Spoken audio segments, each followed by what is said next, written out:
Hello everyone, I am BowserJrXD, and welcome to the Craftsman 150 at Phoenix Raceway, race 23 of 23 for the NASCAR Craftsman Truck Series in 2023. If my layout looks different, it's because my set-top box won't get data, so I have rigged a setup on the kitchen counter. It works, so I'm not complaining. Alright, we've made it this far, but 4 drivers remain. Corey Heim, the points leader for most of the year, and by far the most consistent and best driver.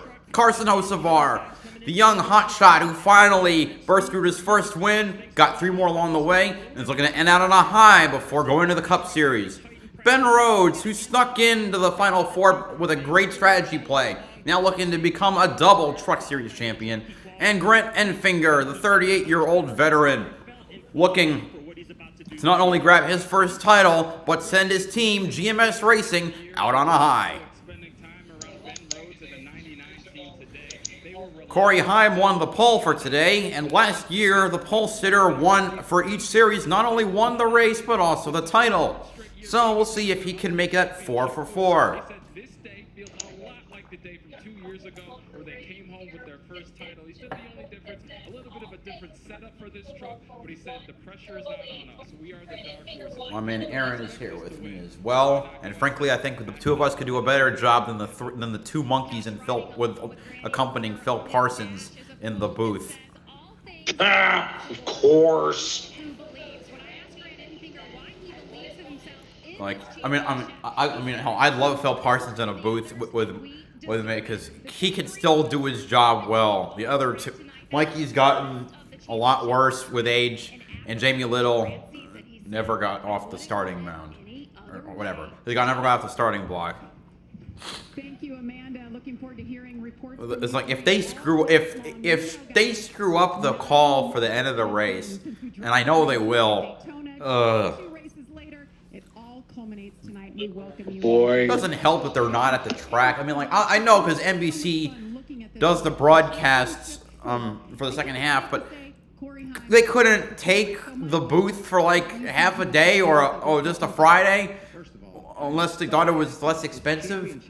And there was an article because Lachlan Murdoch in an interview about the future of the sports on Fox, and he says the one that they definitely want to keep is NASCAR. Do you think they'd put in more effort?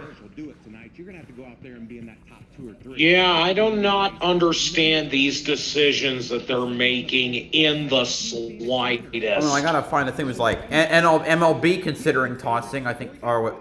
Hold on, let me see it. Lachlan Murdoch. Let me find the whole thing. Because of the stature of this race, the championship race, NASCAR has allowed these teams to have an extra set of tires. So they will have 5 sets of tires for this race. We've seen this happen. We've seen people put on tires late in the race. Let's go back to 2020. Sheldon Creed on a green-white checker comes and puts tires on. He restarts with. I gotta find it. But it's like And watch him go way underneath the racing surface. He's going to come off turn 2 in the 3rd position. And then he goes down the Unless I'm misspelling something. And grabs the lead. 1 lap it took him to go from 9th to the lead and the win and the championship back in 2020 for GMS. They're going to have a throwback paint scheme on Daniel Dye's truck to honor this truck right here. I gotta find it. It was like. And guys, remember last year, Zane Smith, 10 laps to go, he restarts 13th. Same situation with 4 fresh tires. He drives to the lead inside of those 10 laps. Yeah, whatever. But the point is that he clearly wants to keep NASCAR on Fox. Put some effort, man. That's all. Yes, of course. Got some extra Halloween candy left over because I didn't eat. So, small Hershey bars for the win. Dark chocolate ones are the best. Hard to believe we're already 3 days into November and the Christmas stuff is already just completely going off the rails. Oh, wait until Black Friday, please. Yeah. I mean, granted, the kind of one exception that I might exemplify for that was back when Brad Keselowski drove for Team Penske, and he had Miller Lite, and they actually does this, like, Christmas-themed car for Keselowski, which drove at Phoenix, I see. I think in 2019. He also did in 2018 as well, but I don't think that design was as good. I gotcha. All right, engines have just been fired. 36 trucks ready to go today. 2 D&Qs. The number 12 was Spencer Boyd for Young's Motorsports. Again, I think it's the third or fourth time this year. And Keith McGee in the number 33 for Young Brothers Racing. So, starting 36th, driving the number 56 Consolidation Coach Units Toyota for Hill Motorsports from Port Tobacco, Maryland, Tyler Hill. Starting 35th, driving the number 20 Precision Measurement Chevrolet for Young's Motorsports from Chesapeake, Virginia, Nick Lights. Starting 33rd, driving the number 04 Fly Alliance CarQuest Ford for Roper Racing from Dawsonville, Georgia, Spencer Davis.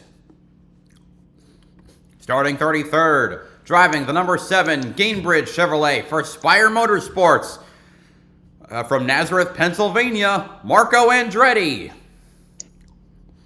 Starting 32nd, driving the number 22 Disability Opportunity Fund Ford for AM Racing from Martinsburg, West Virginia, Christian Rose. Starting 31st, driving the number 45 Auto Parkett Chevrolet for Nice Motorsports from Van Nuys, California, Lawless Allen. Starting 30th, driving the number 30 On Point Motorsports Toyota for On Point Motorsports from Noblesville, Indiana, Chris Hacker, who has recently been reinstated by NASCAR. Starting 29th, driving number 66 Lung Cancer Awareness Ford for ThorSport Racing from Fredericksburg, Virginia, Connor Jones. Starting 28th, driving the number 88 Menards Ideal Door Ford for ThorSport Racing from Tulare, California, Matt Crafton. Starting 27th, driving the number 02 Ranco Industries Chevrolet for Young's Motorsports from Willow Park, Texas, Caden Honeycutt. His effort with the number 17 car in the ARCA West Series to finish out the year scored McAllen Motorsports the ARCA West Owners title. Starting 26th, driving the number 9 Grant County Mulch Chevrolet for CR7 Motorsports from Simpsonville, South Carolina, Colby Howard. Starting 25th, driving the number 15 Cometic Factory Canopies Toyota for Tricon Garage from Artesia, New Mexico, Tanner Gray. Starting 24th, driving the number 25 Rackley Roofing Millennium Chevrolet for Brackley War from Cornelius, North Carolina. Starting 23rd, driving the number 13 Pit Boss Ford for ThorSport Racing from Temecula, California, Haley Deegan. She will be going up to the Xfinity Series next year for AM Racing's number 15 car. Starting 22nd, driving number 43 GMS Racing Chevrolet for GMS Racing from DeLand, Florida, Daniel Dye. He will be going to McAnally Hilgeman Racing next year with the same number 43. Also, his home city, DeLand, Florida, I believe is the closest city to Volusia County Speedway. Starting 22nd, driving the number 40. Starting 21st, driving the number 75 Fidelity Capital Chevrolet for Henderson Motorsports from Newport Beach, California. Oh shit! Did I fuck this up? Sean Hingorani. I know. I put California. The new ARCA West champion, Sean Hingorani. Yes, my thoughts exactly. Starting 20th, driving the number 52 Hallmark International Toyota for Hallmark Friesen Racing from Niagara-on-the-Lake, Ontario, Canada, Stuart Friesen. Starting 19th, driving the number 16 Lunai Toyota for Hattori Racing Enterprises from San Bernardino, California, Tyler Ankrum. Starting 18th, driving the number 61 Cyclone Truck Stops Toyota for Hattori Racing Enterprises from Fullerton, California, Jake Drew. Starting 17th, driving the number 23 Champion Power Equipment Chevrolet for GMS Racing from Fairhope, Alabama, Grant Enfinger, the first of our Championship 4. He won earlier in the year at Kansas, at the spring race in Kansas, Gateway, and Milwaukee. Starting 16th, driving the number 77 Western States Flooring Chevrolet for Aspire Motorsports from Stratford, Wisconsin, Derek Kraus. Starting 15th, driving the number 5 Thompson Pipe Group Toyota for Tricon Garage from Anaheim, California, Dean Thompson. Starting 14th, driving the number 35 Quanta Services Chevrolet for McAnally Hillman Racing from Monroe, Georgia, Jake Garcia. Starting 13th, driving the number 42 Worldwide Express Chevrolet for Nice Motorsports from Portage, Michigan, Carson Hocevar. Starting 12th, driving the number 17 Dead on Tools Toyota Hocevar, our second Championship 4 driver. He won at Texas, Nashville, Richmond, and Homestead. Starting 12th, driving the number 17 Dead on Tools Toyota for Tricon Garage from Artesia, New Mexico, Taylor Gray. Starting 11th, driving the number 41 Global Trans Chevrolet for Nice Motorsports from Driftwood, Texas, Bailey Curry. Now for the top 10. He'll be good. No, I just want to say Bailey Curry will be driving the 41 truck full time next year. I should have mentioned that, yes. And also I should have mentioned that Hocevar will be joining Spire Motorsports in the Cup Series in their number 77 in 2024. Now for the top 10. Starting 10th, driving the number 1 Home Smiles Toyota for Tricon Garage from Menlo Park, California, Jesse Love. He will join RCR in their number 2 car in the Xfinity Series next year. Starting 9th, driving the number 24 Wendell Scott Foundation Chevrolet for GMS Racing from Washington, D.C. Starting 8th, driving the number 19 Napa Auto Care Chevrolet from McAnally Hillman Racing from Middletown, New York, Christian Eckes. He won earlier in the year 3 times, first at Atlanta, then at Darlington, and again in this fall race at Kansas. Starting 7th, driving the number 51 Rubbin is Racing Chevrolet for Kyle Busch Motorsports from Loomis, California, Jack Wood. Starting 6th, driving the number 99 Kubota Ford for ThorSport Racing from Louisville, Kentucky, Ben Rhodes, our 3rd Championship 4 driver. He won at Charlotte earlier this year.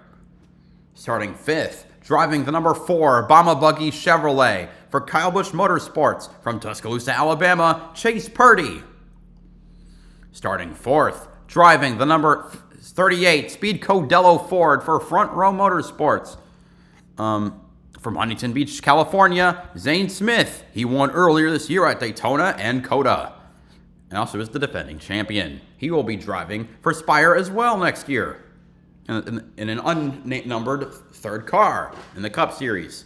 Starting 3rd, driving the number 2 Gainbridge Chevrolet for Rev Racing from Miami, Florida, Nick Sanchez, the best rookie of the year.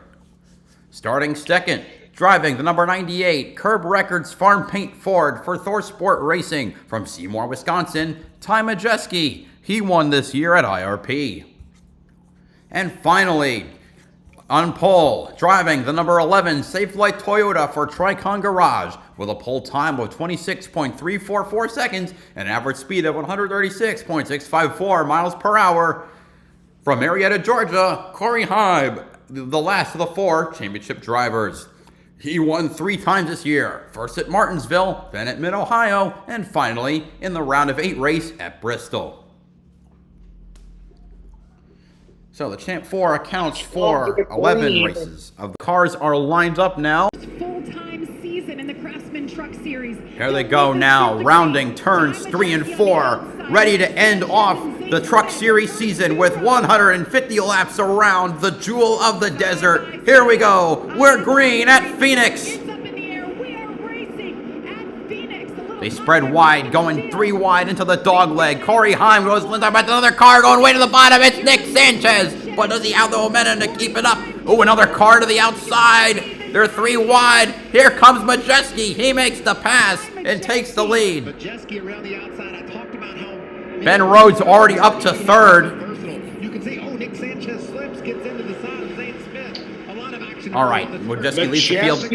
Majeski now takes the lead as Heim falls back to 2nd. Yep, Ben Rhodes in hot pursuit. You see all the sparks. You guys talk about the risk. Sorry. The top 10 now is Majeski, Heim, Rhodes, Zane Smith, Sanchez, Chase Purdy, Eckes, Love, Taylor Gray, and Carew.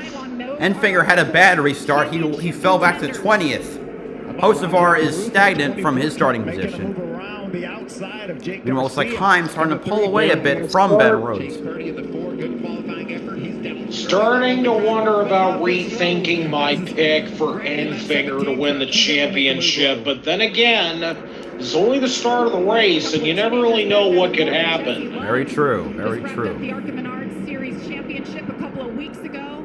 This is his swan song. Jake Garcia in 11th. Currently no plan set for what he's going to do next year. Right. The drivers that with unannounced plans. We know Enfinger has something lined up for next year, but we don't know what. But I'm still sure that regardless of what his plan is, he'd still want to put in a great performance for his team. As, of course, the team, GMS Racing, is going to shudder after this race. It's so much harder to pass. Ooh, we got a spin! It's Stuart Friesen! Oh, why is it a red flag? Bring out our first caution of the night. Haley Yeah, Deegan. they showed the red flag, but it should only be a caution. Fox, Again, really? Fox continues to keep doing their thing, which is being terribly inconsistent. That was a 77 of Derek Kraus that got in. And now Fox is fixing it to a yellow. Oh my God. Corrected it and ran into Stewart. Yeah, okay. But So yeah, and also this represents the fact that Stuart Friesen has just not had a good season this year. ooh, someone slid into him. Who was that? Oh, it was Kraus. Kraus slid up into him, after getting loose. And Haley Deegan almost joined the wreck. That's just fun to see when a driver does something special. She was hooked together with another truck to her inside, but man, pit boss stayed out Good of it. view from Enfinger's camera, because that's where I saw the spin. Yeah. I was talking about making big moves early. Well, that's how you make Not even 10 laps in yet. I mean, just barely over 5, but geez, we already got our first caution. Yep. I'm sure Ben Rhodes would be happy about that, because Ben Rhodes gained 3 positions on the restart. If he can do that again, he's KFC's $20 film. Joe Biden, welcome to the stream. I love YouTube sometimes. Alright. Yeah, as for Grant Enfinger and what he could do next year, I really have one of 2 potential theories in mind. One of them is that he could go to McAnally Hilgeman Racing to drive their unannounced 3rd truck, because again, they already have Eckes and Daniel Dye. And with Jake Garcia leaving, Enfinger could go there. But the other option I have, and this one's a bit more out there, what if he goes back to Thor Sport? It could happen. I mean, I think both are. I mean, yeah, there is an legitimate. opening with Deegan leaving. I think both are legitimate options. Also, yes, I am Asian. What gave it away? Was it the eyes or the sideburns? Ugh. Alright,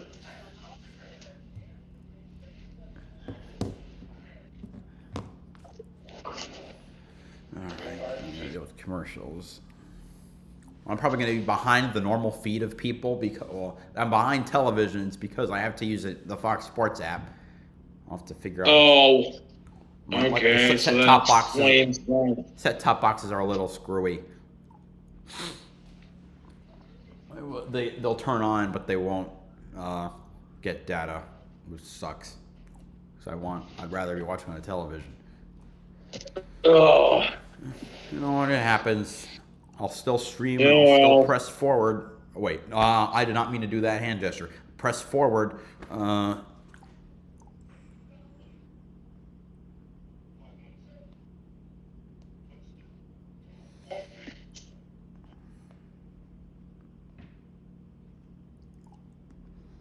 hold on. Let me try to look at it. All right. That'll be right. Thank you to whoever subbed. And let's see. View count. All right. Wow. We've already hit 2/3 of the view goal. All right. Wow. I mean, I said it low because it's extremely fickle on a given day. Although it's usually Though it's usually worse on cup days, probably because more people are actually watching TV. Whereas I'm guessing most people don't either. Yeah. My headcanon is that people hate Fox Sports so much they're covering than me, but it's probably not true. But we're tight, but we're much better than we were yesterday. So if we have grip, we're just tight, but way better. Strong suit 1 and 2, weak spot 3 and 4. I don't know what I need 3 and 4, just out there on the great. It's like I'm out of the racetrack, just a touch 3 and 4. Loose off the wall all the way through the corner and exit. Really have to unwind the wheel and take it to the wall. All right, so thoughts from our 4 championship contenders. It sounds to me like they all went a little bit better. Well, first of all, that's awesome TV. We've run enough laps for these guys to have a good feel for what they got. Bill, would you rather be a little tight right now or a little bit free? You think these things will trend tighter as the race goes on? I think they might trend a little bit tighter. Jeff Hensley with his eye on the prize. And I love how Grant Enfinger really thinks this truck's pretty good. And so they're about to go back to green at lap 10. Noted. See, right now they're down the back stretch, at least from Enfinger's camera. So you're pretty close in terms of timing with where I am. I'm like a few seconds ahead. That's not too bad. We can race them with, and he's back in traffic. All right. Even more Now they're picking up that a he likes bit the way more it feels speed. with all those trucks around. Michael, we had fun calling the start of the race. Here we go for our first restart of the night. All right, here they go. As I said, restarting on lap 10. Let's go. Ooh, Rhodes sending it hard again. Almost 4 wide. It is 4 wide. I was looking up 3 wide for the lead. NASCAR's real quick to call that lately. Corey Heim definitively gets out in front this time, although Majeski trying to get to the outside. He does get to the outside. Yeah, you have to stay in line till you get to start finish line. I'm surprised how Majeski is able to get out in front the way he is. Got a strong truck. And yeah, he takes back the lead. Rhodes gonna see if he can try and do a better job of chasing down Corey Heim than he did the last one. Enfinger had a monster start. He's up to 11th, while Hocevar cracks the top 10. So now we have almost all 4 of the championship drivers inside the top 10. 38 truck. Looks like Hocevar actually caught up a few more, might have gotten a few more spots in the, well, let's wait for a timing to update, but it appears, yeah, he's up, Hocevar's now up to, he's up to 8th, and he's been into the next 3 trucks right in front of him. That's what makes it so crazy. Look at that. They're going to make a very tight turn. He's battling Zane Smith, there's Chase Purdy and Taylor Gray. Enfinger not too far behind, though Eckes might try and pass him back for 8th spot. He was good in practice as well.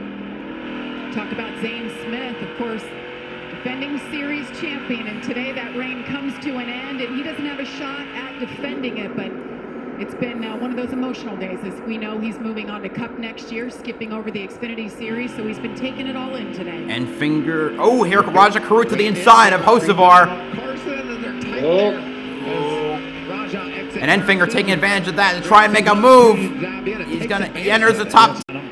4 drivers enter the top 10. On the bumper, Carson Hocevar, and you mentioned it, Grant Enfinger sounded the happiest of the 4 with his truck, and we're seeing him make moves now. Right on the tailgate of that 42 truck of Hocevar.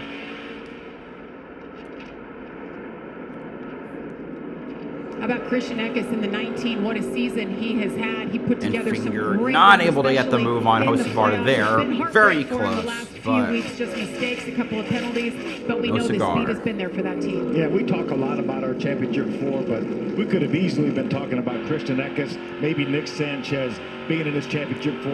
I think this year was the hardest for me to pick 4. Well, at time of Majeski to that list. I mean, he would have been there as well. It's so difficult, such a competitive season. So funny, we had a video, we asked all of the championship contenders when we started the playoffs, who's your championship for? Nobody got it right, not even close. I think Corey Heim picked himself and got the other three completely wrong.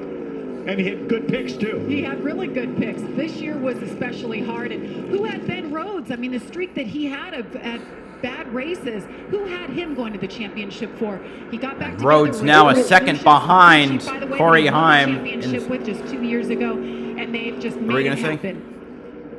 I saw somebody suggest something that if they want to make the restarts at Phoenix less androgynous, so to speak, maybe try putting grass back in that dog leg section of the track. I think that would, if they did that, it would defeat the point of why they moved the start finish line there in the first place. Video, so he's able to see it. Yeah, fair enough. Libations that had something to do with that. They were good. Great. They were good. Yes, it was. You think if Ben Rhodes wins the title, we'll have another drunk press conference? Ahead of him.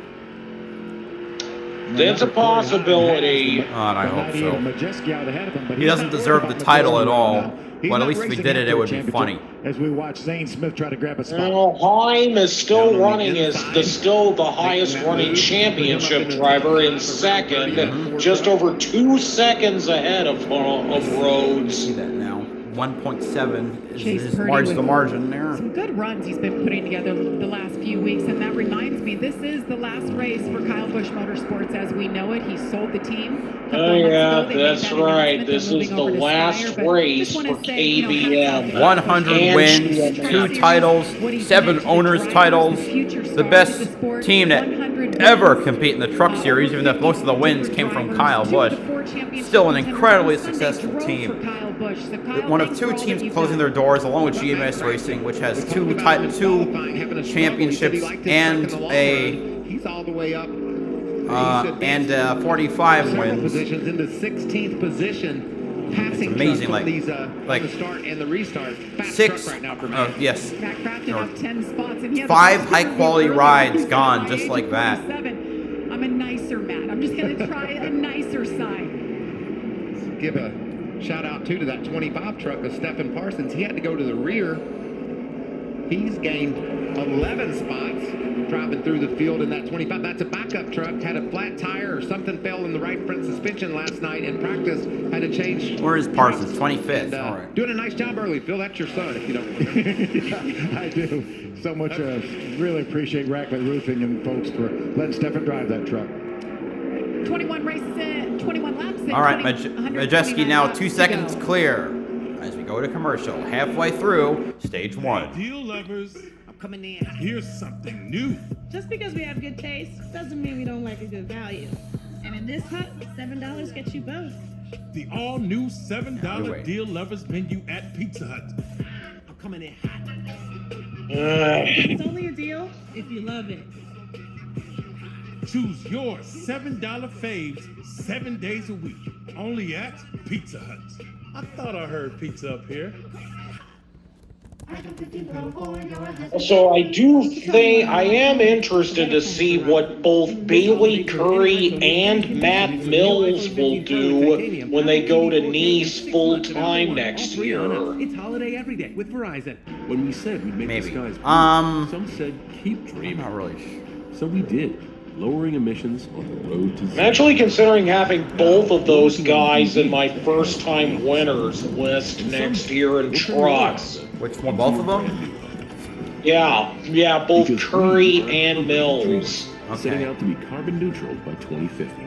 So, no matter. And yes, I'm also considering putting SVG in my truck series first time winners as well, because he is still running that partial schedule with Nice as well, which now looks like it will be in the 44 truck. For me, it depends on what races he's doing.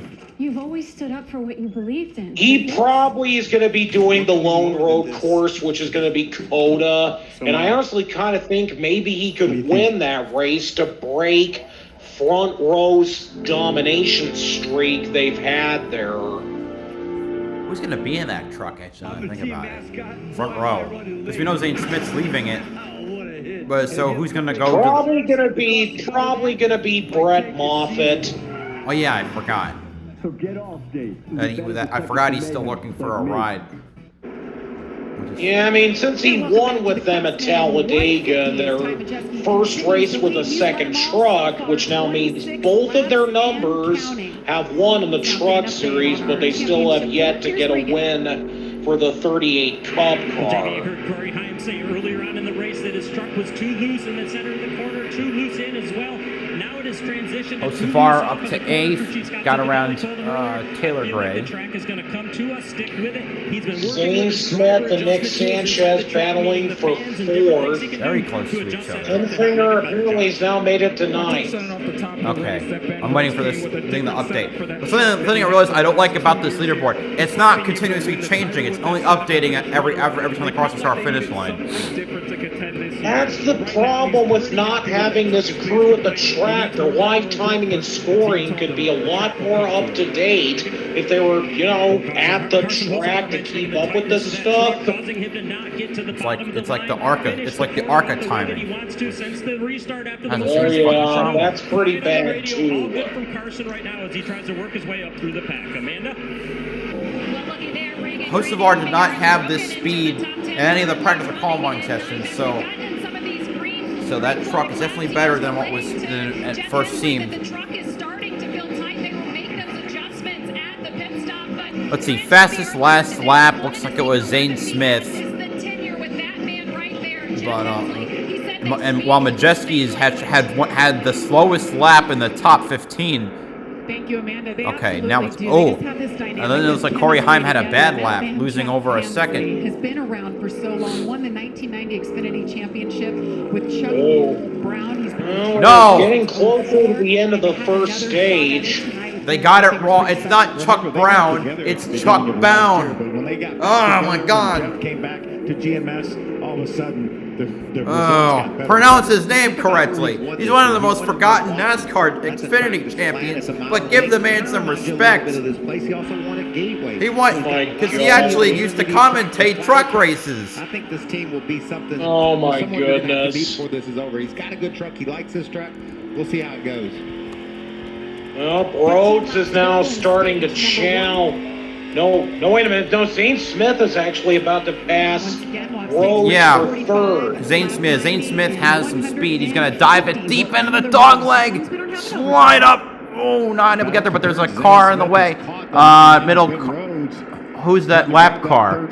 Lap truck. There are 5 trucks a lap down. But Zane Smith did make the pass.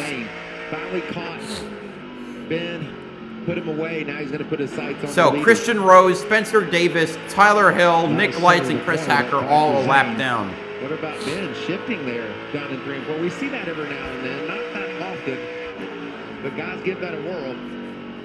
When they feel like the paces got down so low, then they try to grab that 3rd gear, get a little bit of a shot up off the corner. Passing gear. Corey Heim is now under 2 seconds behind Majeski, so he's not that far back from him. He's running. I think he just had the fastest lap on the track.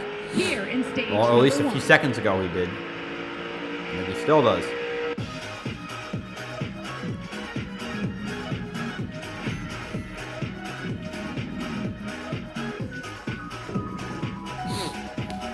Haley Deegan goes a lap down. Way to spend your final truck race. Just don't do this shit in Xfinity, please.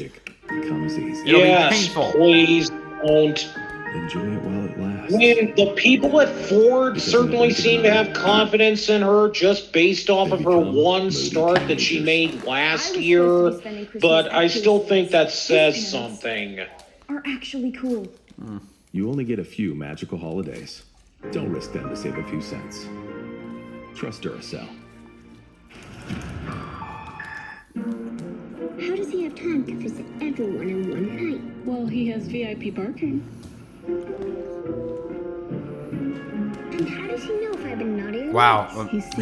Heim is hauling. Well, also to be fair, Majeski's in lap traffic. Anyway. Marco Andretti a lap down. Wallace Allen a lap down. Hayden Honeycutt a lap down. 2024 BMW i5 you drive 40 for $719 per month, now through November 30th. We love our house. The outdoor space is great, but we do have invasive weeds. I think they got in the house. I think you're right.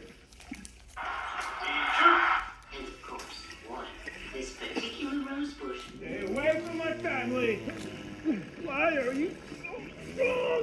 At least Geico makes bundling my home and car insurance easy. We save so much. You want me to get the spray stuff? Get the spray stuff. Where is it? He's up here! For bundling made easy, go to geico.com. For your husband, iPhone 15 Pro. Carolers, to tell me you want a new iPhone, a better plan's Verizon. No way they take this break. Yes, they will, and you'll get iPhone 15 Pro and Apple TV 4K and Apple One, all three on them. Do that. We That tried was- to tell him, but he paid us a lot. It was a lie. This holiday, turn any iPhone in any condition into a new They iPhone can't 15 fucking Pro with harmonize. titanium, Apple TV 4K, and 6 months of Apple One. All three on us. It's holiday Yeah, marketing that with commercial's already become annoying as hell. And again, we're only 3 days into November. For crying out loud. The only thing worse than a repetitive commercial is off key. Zane Smith. All right, now 38 laps under in the 10 to books. go in This is stage the Craftsman 1. 150 championship race from Phoenix. Jamie Little, Phil Parsons, Michael Waltrip, Amanda Busick, Josh Sims, and Regan Smith. We got everybody covering the action here tonight. Now Corey Heim is under 1 second behind Majeski. Under points, out under 3/4 of a second. Hung on to that No. second spot. Zane Smith on the move though, Michael. 5 to go, Ned, this time by in stage 1. The lead of Tom Majeski's to under a second. It was almost 2 seconds 5 or 6 laps ago. So as they work through traffic, as you Tyler can see, that's Ankrum the a lap difference there. down. Heim is on a roll. Talked about in the opening. Yeah, he's the this favorite to win year this thing, has and you not could feel been the that speed great of of a the 11 Toyota. year for And a Tyler reminder, if you're just tuning in and you don't Every year he's gotten worse. Maybe he won't be back with a It does not Tory matter next if they win the year. race or not. The one Every that year finishes he's gotten ahead of worse, the it other feels three like, so. will be crowned the champion. But that's because they've earned that right. That's They've right. raced their way here to Phoenix as the championship 4 and can settle it among themselves. But I think I don't think you're going to have a hard time. 4 to go on the figuring out stage. how they're rolling right now in the long run. Consistently the fastest truck on the racetrack. You can see just about 3 truck lengths now behind Majeski. I love that we don't have to do math tonight. Bill's not over here with smoke coming out of his pen, right? Trying to figure out stage points and where they are. We were busy cats at Homestead trying Yay, to it's a figure out who was doing what in contrived that system. race. We don't have to do hard math to figure out who actually deserves the title. Give me a break. You said it. I didn't. I was going to say But yep, here he is. Corey Heim is already catching up to the back bumper of Majeski. Within 4/10, he's got a swipe low. as the laps wind down here for stage Goes up, number not 1. able to get there, but two cars at the tail end of the lead lap. Hingarani and Parsons are going to come around with 2 miles to go. This is going to get dicey for the stage win. And then it's going to become a race between the two of those cats. If they're able to, if the leaders are going to lap them both, then Hingarani gets lapped. to that spot ahead of Hingarani and be the Yeah. pass. Looks pretty good right now. Oh, loose there. Okay, here we go, coming around for the last lap of stage 1. All right, they're right for me. They're coming down the backstretch. Majeski trying to get by Parsons. He's about to make a pass for the lead. I'm a little behind, so I want. All right. Yeah, I see. Heim goes. Yeah, he goes down below Parsons. Majeski above Parsons as it goes through to the dogleg. Through 1 and 2 now. They're side by side. 98 with momentum. Holds onto the lead. Ty Majeski with the edge. Here they come now through 3 and 4, and as they come out to the checkered flag, Majeski holds on for the stage win. Heim second, Zane Smith third, Rhodes fourth, Sanchez fifth, Purdy sixth, Eckes seventh, Hocevar eighth, Enfinger ninth, Taylor Gray 10th. It's going to be a force to be reckoned with for sure. Wow. Remember, this is a little bit shorter run than our final stage of 60 laps. Again, assuming we don't get a caution flag during that stage. First stage win for Ty Majeski since IRP. Can he hang on and win it all tonight? Find out after after this. It is good that Majeski is going to be back with Sport next year, at least by the looks of it. I don't think it's been announced yet, but he certainly is looking like he will.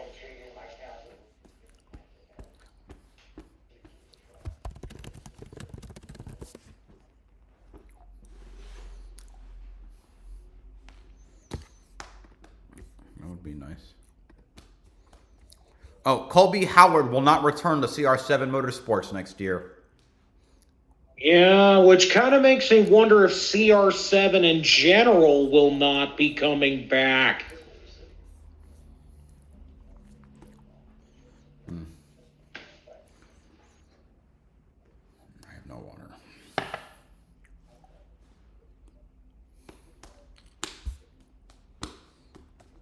Stephen Parsons will get the free pass. Very good. It'll help with 25 cars on the lead lap.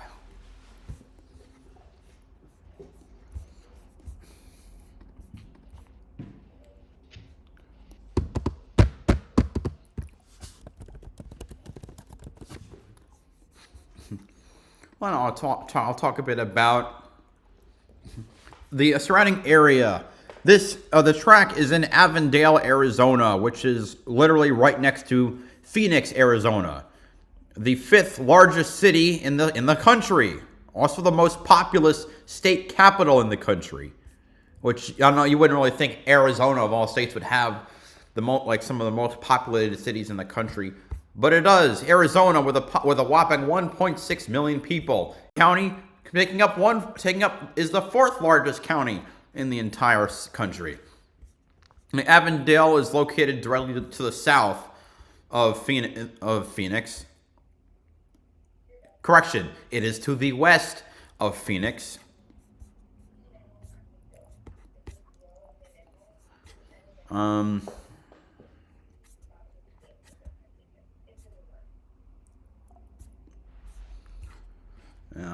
That's about all I can say without I'm trying not to get up.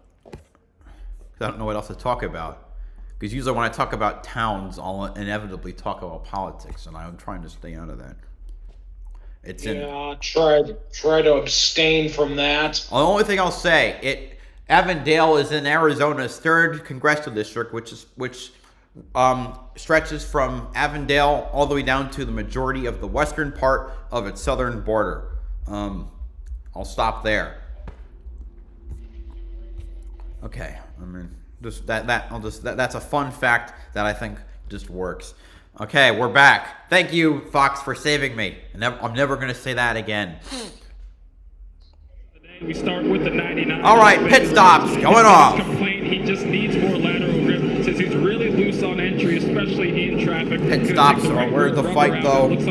Races can be won or lost. Well, Brandon Finger just rolled up to his pit box. I do see sticker to Goodyear's. They're going to go on that 23 there towards the end of this first stage. Brandon Finger was battling with the tightness of that truck. Jeff Hensel was saying, don't worry, bud. We're going to get it ready for you. They're going to do a little track bar adjustment, some air pressure, and he said, go, Cat, go. Regan? Carson Hocevar in the 42 truck started off very good, but that truck fell off a cliff towards the end of the run. Needed more speed on the backside. Crew Chief Phil Gould said, I know exactly what to do for that. And the 11 to Corey Heim, not bad. Little tight center, but doesn't want any. Is that the 9? All right, okay. Never mind. Wow, what a long pit stop for Ben Rose. Lost a lot of position. Right up front. He's going to come out probably in 20th. Way back. You see the orange wow. right there. Horrendous pit stop. And for Enfinger, too. Enfinger didn't have a good pit stop either. And I think they thought it would.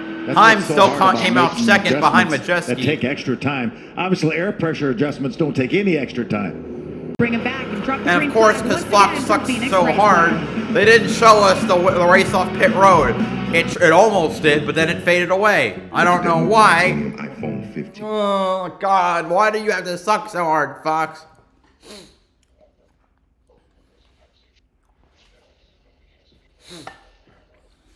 Sucks harder than my vacuum cleaner. I'm running out of sucking jokes to make.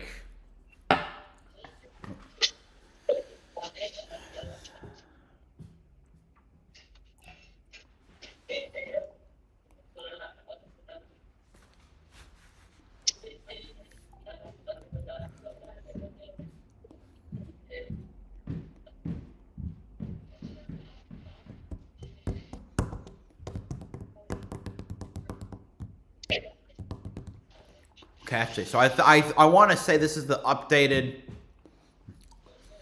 running order to how everyone came out. If this is correct, Heim actually won off pit road. I thought Majeski did, but Heim, Majeski, Zane Smith, Hocevar, Taylor Gray, Christian Eckes, Chase Purdy, Jesse Love, Tanner Gray, Jake Garcia. That would put Ben Rhodes in 11th and Enfinger in 12th. Though I'm going to wait until the next lap to verify this because I'm not sure.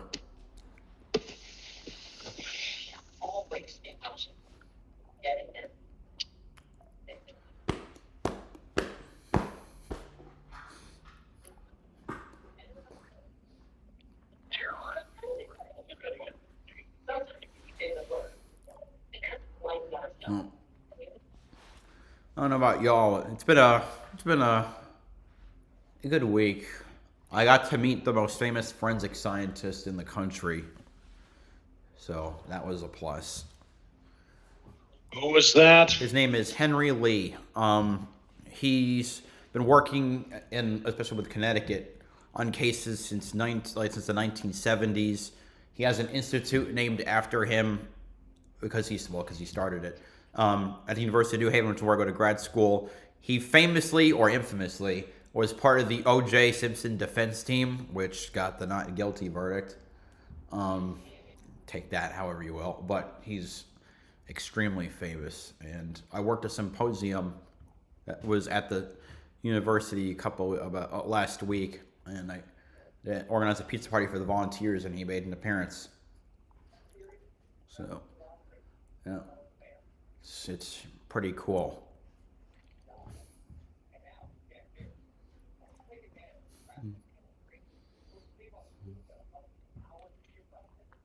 This is also the last Craftsman deal of the race for the year. Did anyone actually use the Craftsman deal? That's what I want. Because every time I checked, it was the same fucking thing. Or it's two similar freaking things. So, like, I'm not going to buy 23 different packs of drills.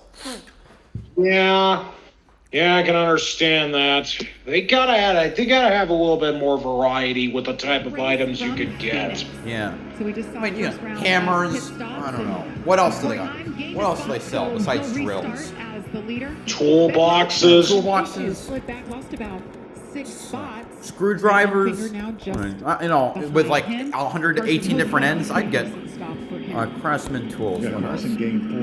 Wrenches. They've got out better than I thought. Ratchet sets. Pliers. Potential buzz saws or saws. Like angle grinders. Like there's so much stuff you could do. Especially with angle grinders being used on race cars for emergency repairs. There's so much they could have done, and they wasted it. All right. Anyway, enough talking about construction equipment or about equipment or whatnot. They're about to go green for stage 2. Let's do it. Heim went on the outside this time. Hocevar's now in the top 5. Yep, he restarted 4th.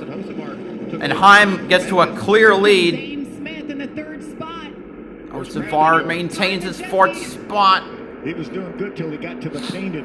Zane Smith now up to 2nd. Zane Smith is. I see he's battling on the outside. He has a very fast truck as well. The question is, can he catch Corey Heim? Ben Rhodes falls back to 13th, while Enfinger moves up to 8th. Taylor Gray in 5th. Series champion. Moving on to the Xfinity Series next year. Okay, I guess I'll find out. Here comes Enfinger trying to pass Christian Eckes for 7th spot. Oh, I see we got a caution out. Caution for what? Caution is out. Holy Chris Hacker! Damn! The deck lid's up, the hood is buckled. That is, looks like the wheel's bent there, maybe some contact. Sure looks like it. Wow, and the 7 of Marco Andretti has damage as well. A rough go at it tonight. Running back there in about the 31st position. Now he's got. I mean, he used to have Morgan as a sponsor. Is this time to call an injury attorney? Yeah, terminal damage for that. Or is that Celino and Barnes? I don't know. Marco might be able to make some repairs. Well, and get back on. the hacker's out and will likely be the last place finisher. Also, Hingarani also appears to be right now is in last place. I don't know what happened to 75. We'll step aside. 94 laps to go from Phoenix. Corey Himes, Zane Smith, your leaders. Operation Wonder Park is a go. There's nothing. But the good news for Zane Smith, he'll be able to restart on the front row and he can finally go toe-to-toe with the 11. I mean, while Hocevar has a chance to redo this restart and see if he can get a better, well, best a better restart. Enfinger gained a few spots. Meanwhile, Ben Rhodes has some distance to make up.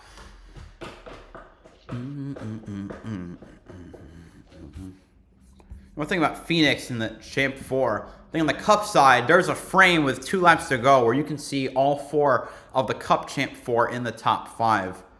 I don't know if it'll come down to it again, but it'd be cool. Yeah.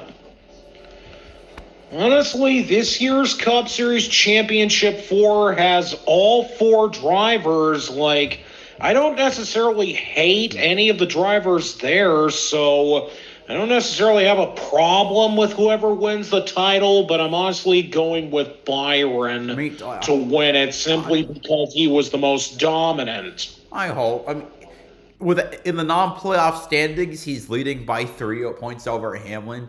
Austin, he's my favorite driver in the playoffs. I don't hate Blaney. I just don't want him to win it because he doesn't deserve it at all. Yeah, he's had a surge. He said he has like he said like he has like the worst average finish of any of the drivers in the Final 4 this year. Larson is worse. Blaney's at 14.4. Larson is 15 flat. If either driver won the championship, it would be the worst average finish for a champion in history. Bankett said it was as bad as the very first champion, Red Byron. Except Red Byron didn't have a bad one. There were only 8 races, let me see. Anyway, why don't I look at his average? I mean, he was the first driver to win 2 races ever. Let's see, 1949, Red Byron. 6 of the 8 races, 2 wins, 4 top 5s, 4 top 10s, average finish of 7.7. If we want to go, Bill Rexford by almost every other statistic is the worst, is one of the worst championships. Only won 1 race.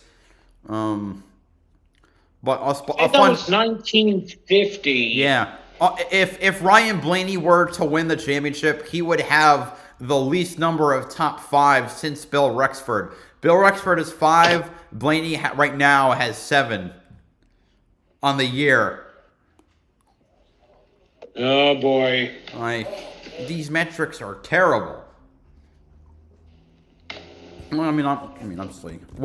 Also, I want to say that this is overall, so it's one of the highest average finish, it's one of the highest lowest average finishes for any driver right now. William Byron, across 35 races, he leads the field in average finish with 11.2, which that's pretty okay. If you it's a high. If you consider the higher, lower. You know what I mean? It's high for a lowest average finish. Why does it have to be so tricky to say? The next highest is, let's see, Bell with 12.3. Actually, he's tied for second highest average finish with Chris Buescher. Yeah. Although Buescher has less top 5s and top 10. Let's see. Most top 5s on the... Obviously, Byron is the most wins with 6. But most top 5s. Larson, Byron, and Hamlin, 14. Most top 20s. Looks like only Byron has 20. Wow. I know people like to shit on the next-gen car. I like it quite a bit. I'm dead serious. It's been an uber competitive car. Almost every single... Only Ty Dillon and Noah Gragson, and Cody Ware. Only 3 drivers that were trying to run full-time don't have a top 10. Wait. Yeah.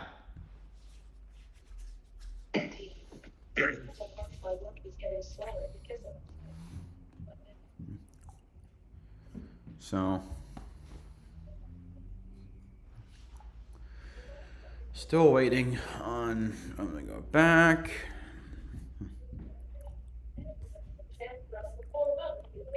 Actually, so while we're being here, let's see, looking at the points by, why don't we look at the points for the bottom, I forgot to say this was disqualified at Homestead.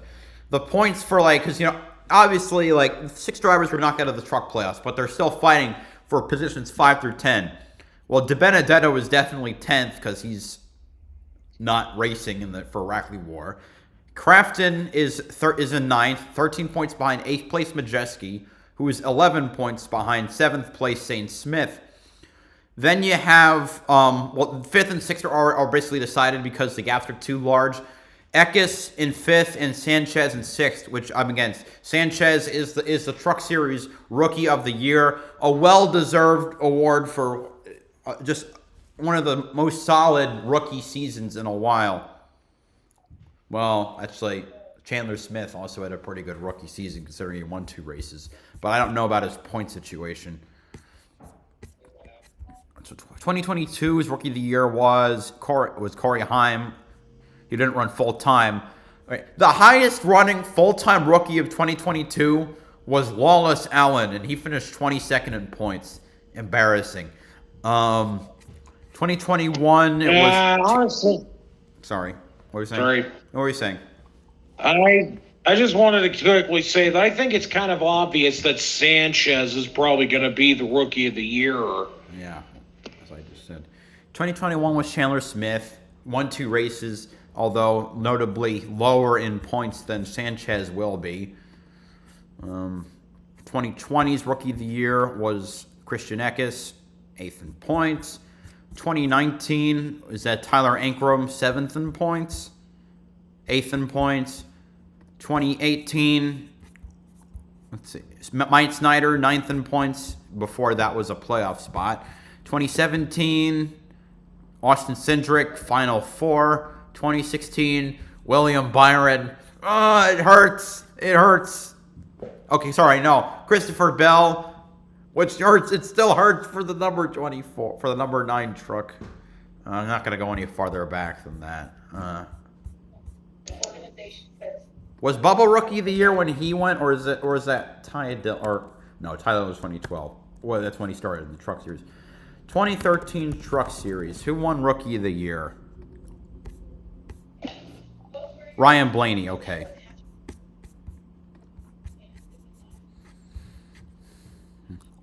Oh wait. So that must have been before they changed the point system for how they decided rookies, because Jeb Burton outpointed Ryan Blaney by 5.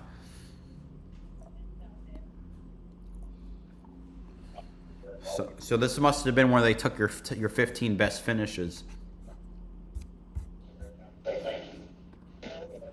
We're still under caution.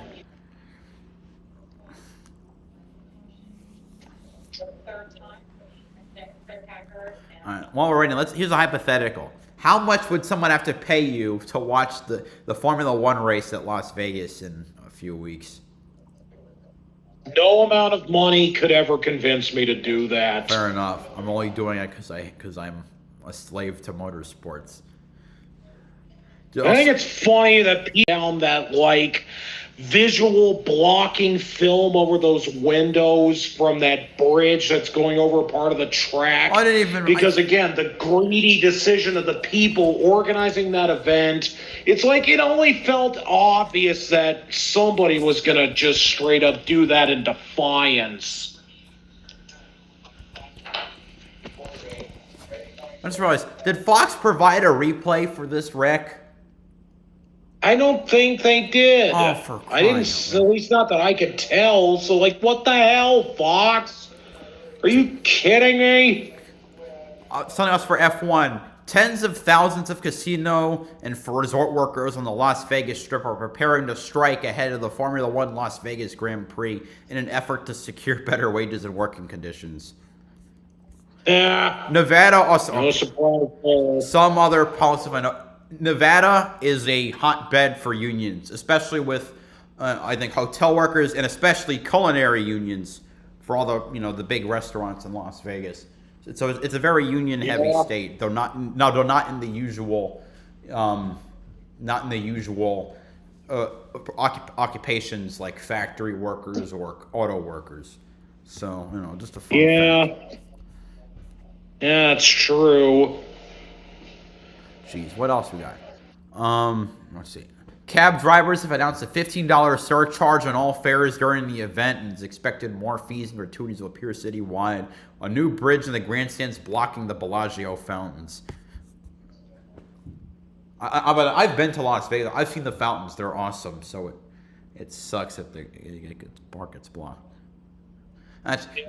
Vegas, it was one of the most fun times of my life until I found out that I had to retake a trimester exam because there was a cheating scandal. That was a rude awakening. Shit. Yeah, I'll talk about that next commercial break. All right, anyway, starting on lap 65. Tonight as he'll restart on the outside. Zane Smith. Time on the outside. Zane Smith on the inside. We're green again at Phoenix. As green flag waves once again. Great start by Zane down on the bottom, able to go door to door with Heim toward turn 1. Oh, wow, there's a lot of sparks flying through the back of the field. Zane Smith trying to get in the inside of Heim, but Heim zips by. Corey Heim gets the edge. Enfinger now up to P6. And Hocevar is falling back, so Enfinger up to P5. That 23 truck is flying. Every restart, he's managed to gain. He's now going up to 4. I guess he's going to pass Taylor Gray on my thing. 3-4 wide, back for that dog leg in the back of the field. See the 23 now. See Grant now battling the 17 of Taylor Gray. Surprising to see how Enfinger has come alive now. He's been flying on every restart. Jeski's gotten on the outside of Zane and will take that spot. Jake Garcia now up to 5th. Let's get an update on Grant Enfinger. Man, that 23. Derek Kraus and 10th. Come on, Grant.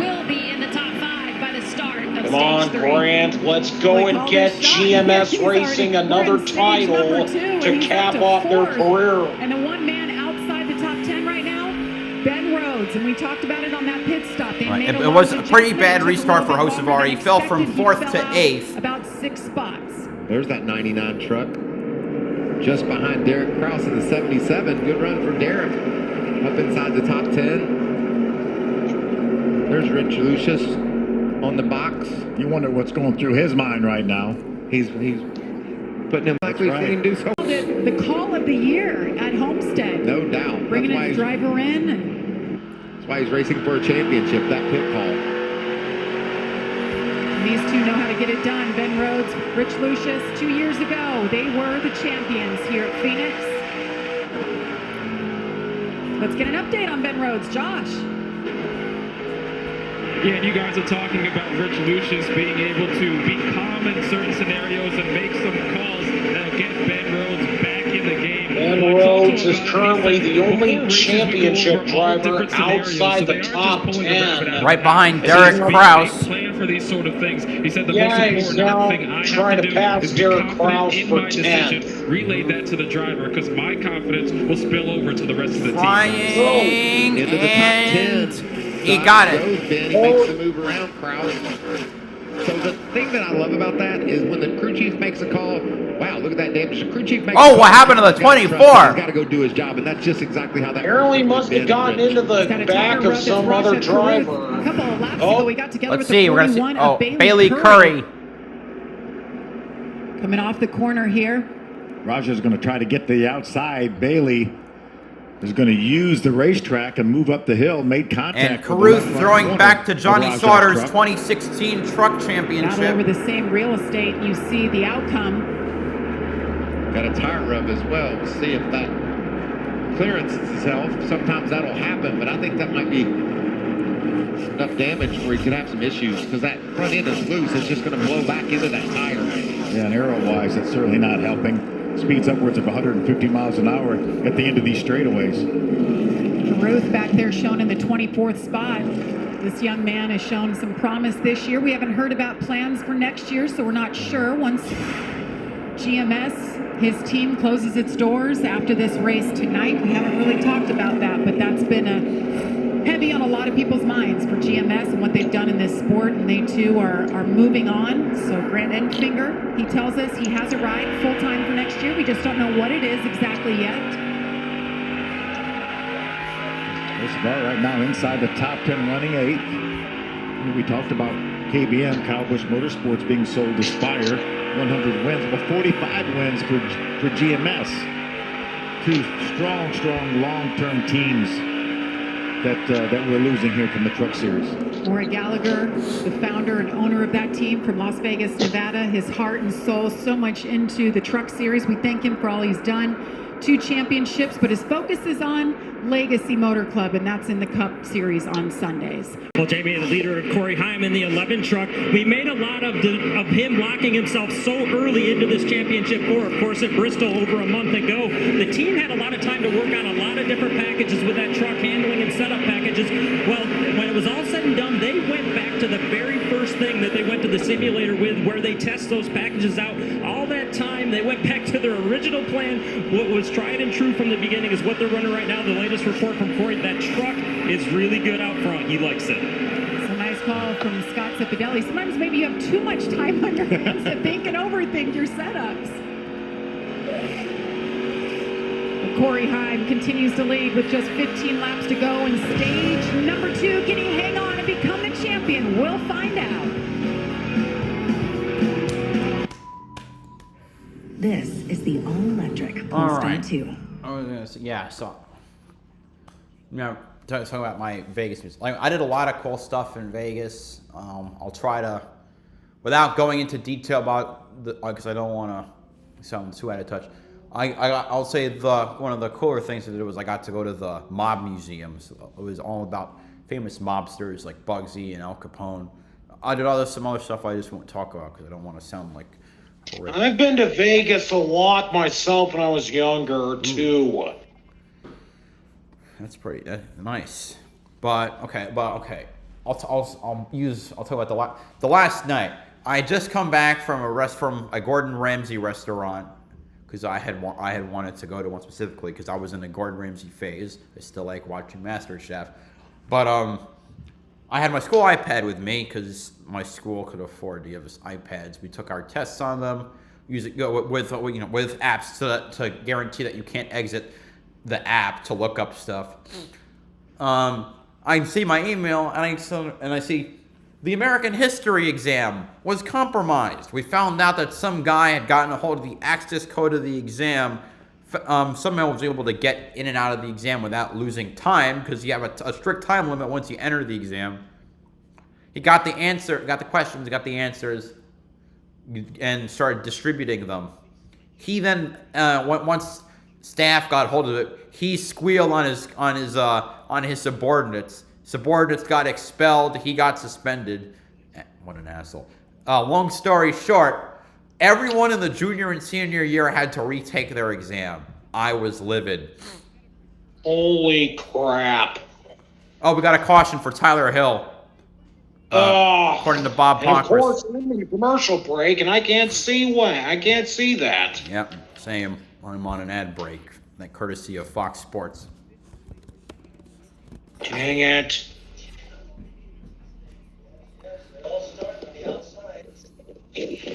Brock Beard, 13 minutes another to chance for Enfinger to have another killer restart to try and get closer to the front. To the med cart and goes to infield care center. Lights rolls off from his stall with tape on left front fender. One crewman came by yelling, "Un-effing believable!"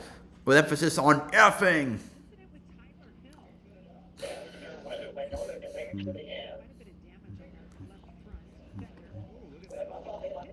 So a lot of drivers are going back onto pit road. All right. Oh, so I guess splitting the strategy, I guess. What's the leader doing? Host of ours, the one champ Ford driver who decided to pit.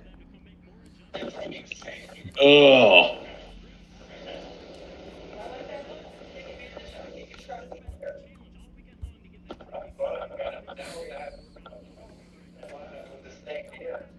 Okay, there are 4 different drivers that could have.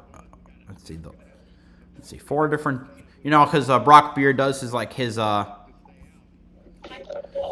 You know, the last car, you know, he does like the last car stuff. Yeah. Let's see. Well, 5 drivers were eligible at this point. So it looks like that will go to Josh Rayum.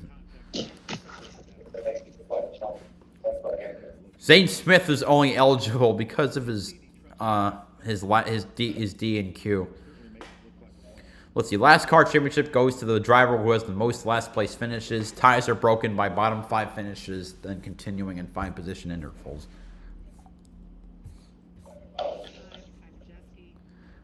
We're already halfway through the race. My God, it's been like an hour.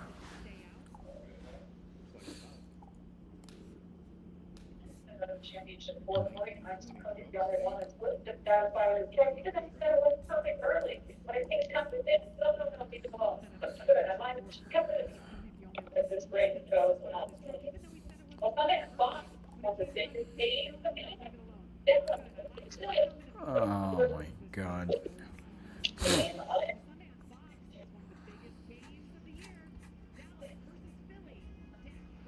I go on Twitter to get the updates. I try to avoid the politic ones, and I see somebody on a Twitch chat going, "Is that Phil Parsons? He looks like Trump's autistic cousin." I will not remark. I will not remark any further because, okay, the urge to snap back at what I would say is so strong, but I will resist. Of course, Fox is showing kids because why not?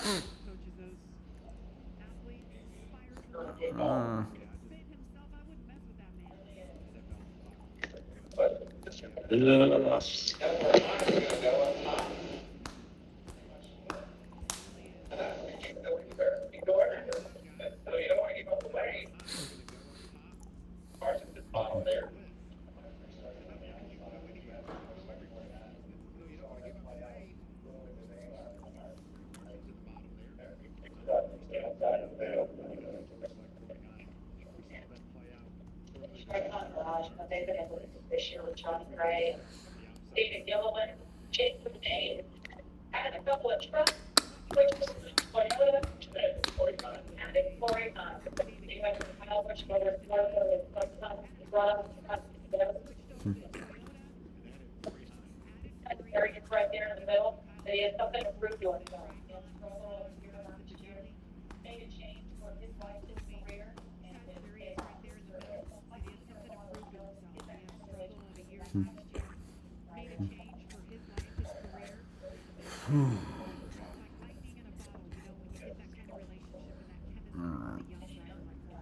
I wonder if Hocevar... Oh, I think I know what Hocevar is going to do. We got 9 to go in the stage. I bet he stays out at the stage caution. Oh, yeah, he probably could. All right, here we go. They're coming down to the front, the starting line. Heim outside, Majeski inside. We're green again. Oh boy, Enfinger's really trying to He's going right to the inside of the 98. Heim gonna rocket by in the inside, outside. We're 3 wide for second place. Not able to gain a spot this restart. How far can he go in just a few laps? Look at the 4-truck back. So Heim is still holding on to the lead. Positions on pit road. He's worked his way just on the outside of the top 5. Rhodes now up to 7th. Make that 6th. Oh boy. He's right behind Enfinger. Enfinger got a little loose. He's lost positions. There goes the 99. Rhodes up to P5 or P6. Hocevar also trying to work up through the field, or maybe trying to take it maybe slightly easy. I wonder if it's slightly easy because I think, like I said, I think he's going to stay. Hope to win is to flip the strategy. Maybe get some clean air. That or rough up the 11. Racing for 4th right now. He pitted the same time Hocevar did for 4 tires. Oh, there he is right there. Hocevar hasn't gone anywhere, but you mentioned it, Phil.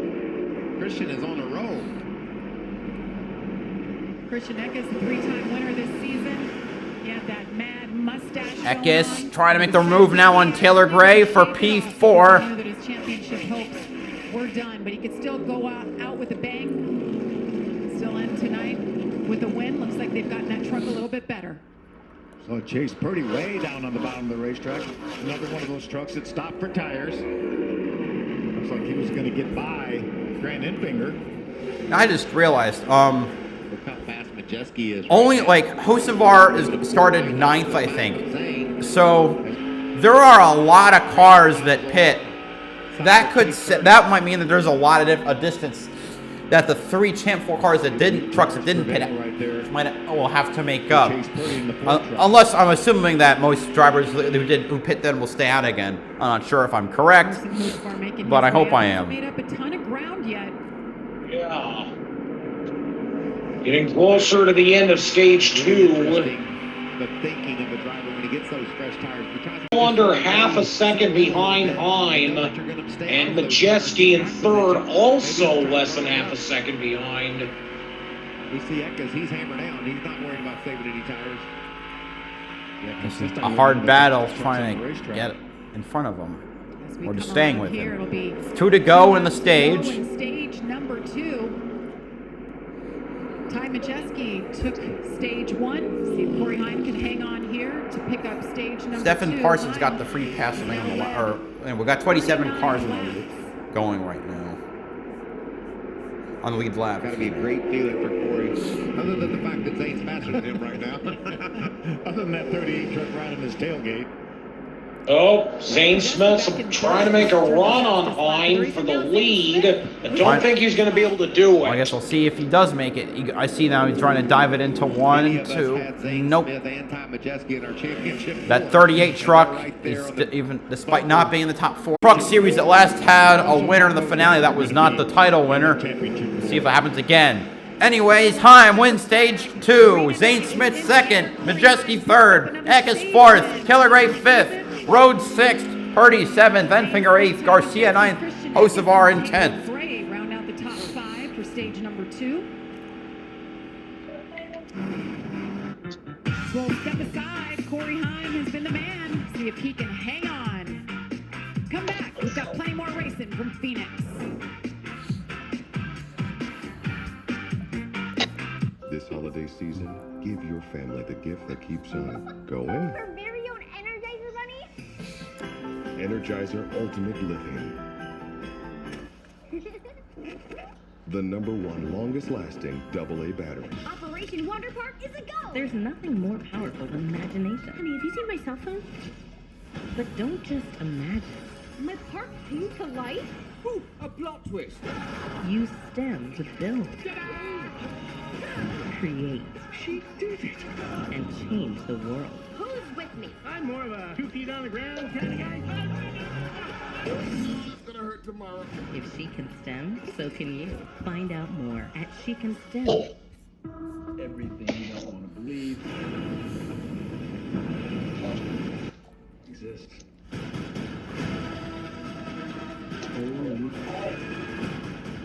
if you want to save millions of lives.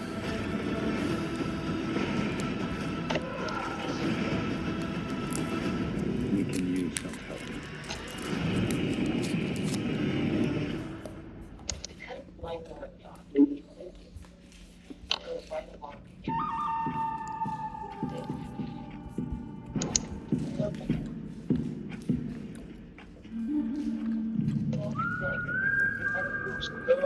With the Xfinity Series Championship race being tomorrow night, no telling how that's going to go down. But honestly, considering that Ty Gibbs is not one of the contenders, I honestly don't really have much to complain about. Yeah.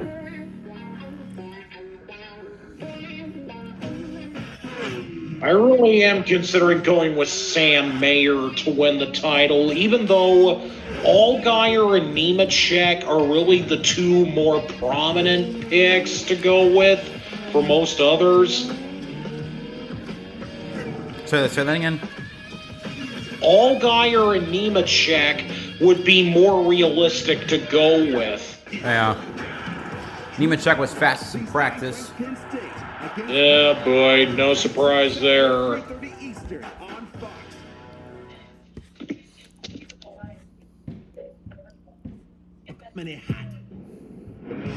Welcome back to the Craftsman 150, and what a beautiful night in Phoenix, Arizona. Just doesn't get better than this. So comfortable.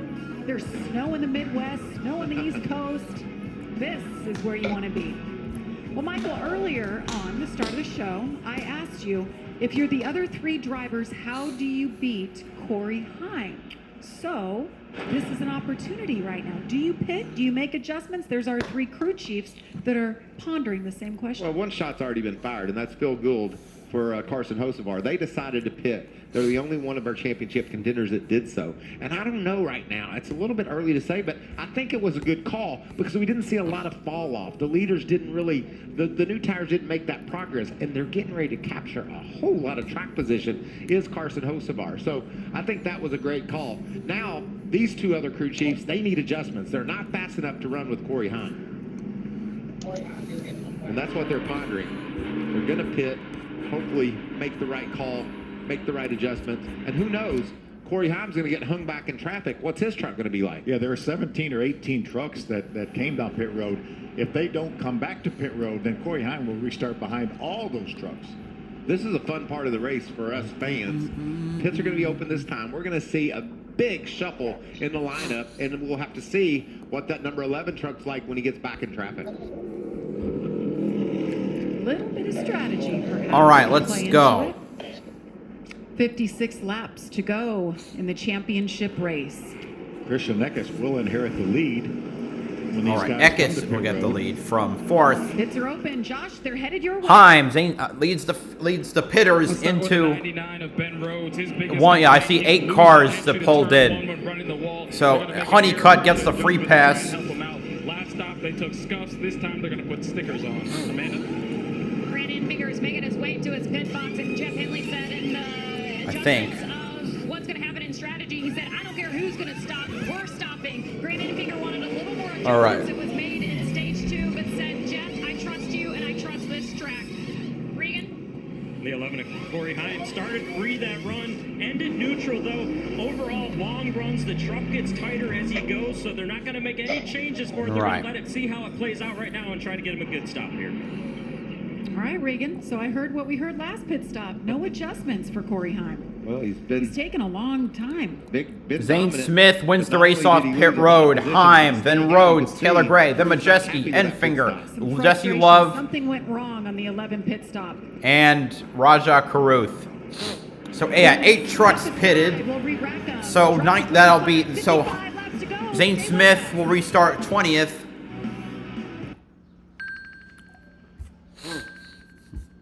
Whereas Hocevar, I believe, will restart 4th. Or, okay, Heim will restart on 14th, 15th. Okay.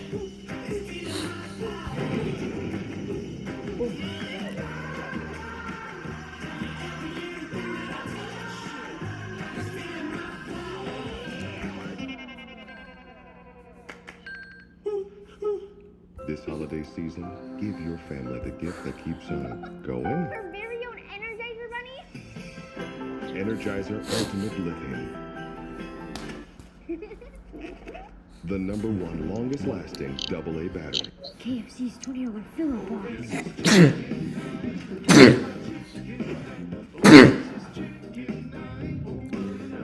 Make it a with KFC's $20 fill-up box. Drop the spoon, Mary Choppins. From executive producer John Hamm. Glad you're back. This place has been dead without you. Comes John Hamm. Snoop, your pants are too tight. I won't apologize for having drip. In the role John Hamm was born to be animated to play. Everywhere you go, crime follows. You say that like it's not super cool. Oh God, if they go into this restart and they have a massive pile up going into the first turn, it won't be good, but I won't be that shocked if it happens. Yes, we'll see. We're working on an EV that has wings. And someday we'll turn you They have a lot of other trucks starting up in front of a lot of the primary championship contenders. There's going to be some desperation to get to the front. Oh, Tanner Gray sped on pit road. We're going to keep. Wait, no, sorry. That was 40 minutes ago. Never mind. Oh, that was not recent. No. I can't even remember actually pitted this time. I'm sorry. Yes. I am sorry. I love that you're trying to help. But why this way? Right. We got 28 cars restarting. Honeycutt did get the free pass. How I can help. So. Yeah, Holistic Heim is around 18th. Ben Rhodes 19th. Enfinger 22nd with Hocevar in 4th. Cowboys, Eagles, in America's Game of the Week. So we're going to restart with around 50 to go.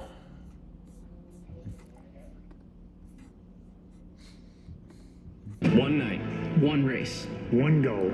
I will do whatever it takes to become a champion. It's time for Phoenix. Let's win another one. This is my chance. I won't back down. Let's do this. One stage remaining here for the championship. Yeah, Carson Rosabar is currently 4th. Finishes ahead of the other 3, takes home the title. Stayed out. And for the first time And Heim is back in 18th, Rhodes 19th, and Enfinger 22nd. Yep. Now running in 4th, and he is. We saw Hocevar stay out. That gained him all this track position. But here's what went wrong with Heim. He slides through his pit. See the back tires lock up? He's supposed to stop on that red line. He's obviously a foot or two inside of that red line. And watch, when they go around to the other side, there's just no choreography. They can't do their jobs like they're trained to because he's too close to the wall, causing them to lose valuable time. So he's not only a foot ahead of it, but he's about a foot over toward the left side of the wall, which made everything cramped and made it take longer than expected. So he slipped back about 17 positions. Well, this is what I'm interested in seeing. What's this truck going to be like in traffic? Can he just cut through the field? I don't think so, Phil. I think track position is more important than the truck that he showed earlier. I don't remember now. We're about to go back to green. Nearly just over 50 to go. Eckes and Purdy are on the front row. With Garcia and Sanchez, row 2, Hocevar and Kraus in row 3. All right, here they go. Restart here for Christian Eckes, Chase Purdy. Eckes on the high side, Purdy on the low side. We're green, green, green. Look at that mess behind. Wow. Almost 6 wide there. Oh! Bit of contact. Down into turn 1, Christian Eckes checks out. You see the 88, Matt Crafton, welcome to the top. Corey Heim already up to 11th. Hocevar lost in position down to 6th, I mean. There's Heim down on the bottom. And Ben Rhodes is right near the bumper of the 11. Rhodes shifting gears, making passes. He knows how important it is to stay up, keep up with that 11 truck. Is that Enfinger? To the bottom on Rhodes. Wow. So the three drivers trying to get back to Hocevar are all running near each other. Enfinger down to the bottom trying to get past Daniel Dye while Heim gets past. Okay, I guess there's something happening, so I guess I'll find out what. Watch this. Oh, we got hard contact into the wall. Damn. Oh, another truck spins. I can't see who it is because it's in a side-by-side window. Who's just got majorly smashed? Damn. 2 trucks 69ing right there. Connor Jones and Jake Drew. Jake Drew in the 61 truck. Yeah, that's very unfortunate. And Deegan was, I think, might have been involved in that. She slowed down, but I don't know if she got. There's somebody that spun, and I'm guessing that was the 13. Battling for the 16th position when they got together. The playoffs are very unfortunate for Jake Drew and Connor Jones, but please show the friggin' replay. Okay, now they are. All right, so yeah. But there was one with this overhead shot. Now, what a crappy way to show us. Like, oh, God. Yeah, it definitely looked like Connor Jones was the one who kind of. Yeah, he wiped him out. And then the 13 spun just to join the fun. Turn around. Oh, that's like, why? Nearly hit by the 20, I think, of Nick Lights. He just spun around. Big crashes tonight, huh? They have been. Heim and Enfinger moved to 11th and 12th. Also, the restart is under review. Great job by the 20 squeezing through there. And so they Rhodes in on the 14th. racetrack just before the start-finish line. So yeah, it didn't take long for most of the championship drivers to get back towards the front again. I mean, like Michael at said, least I don't know how we ran 3 of them are laps back in before the something like top this 10 happened. again. And Ben Rhodes, we were looking at the replay of his restart when this crash happened. I mean, he was really in a bind. I think he might have been 6 wide at one point during that restart, and he was hammered down, shifting gears, trying to gain positions. I was watching this truck. Obviously, is bright orange, and he looked like he was getting squeezed from the inside and the outside. Let's watch this again. There's the restart. Look at it squeezing in this hole. It doesn't look like it's even there. It's still gunning it. There's the 66 of Jones. And the 61 of Jake Drew. Look how tight they are. This is just before the contact. And look on the bottom. I wonder how this is going to go. Just trying and hoping he can clear, but watch here. Ben grabs a gear, squeezes in that hole. That's amazing. He knows So yeah, Connor Jones and Jake Drew are currently on the track, but it doesn't look like they're really angry with each other. Yeah, they're just chatting. They're drivers, and the drivers talking to each other.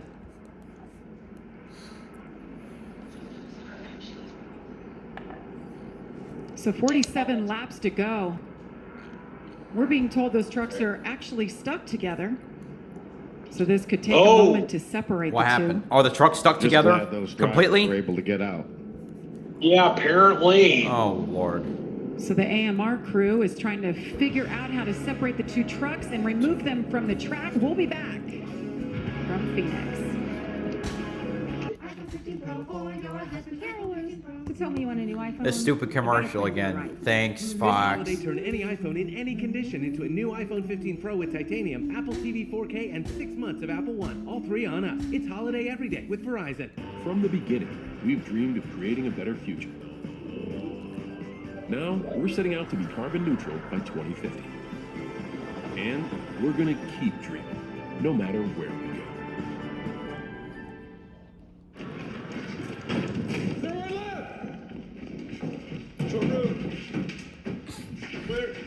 Do you really want to go through with this? Absolutely. You've always stood up for what you believed in, but this? What could mean more than this? So, Mom, what do you think?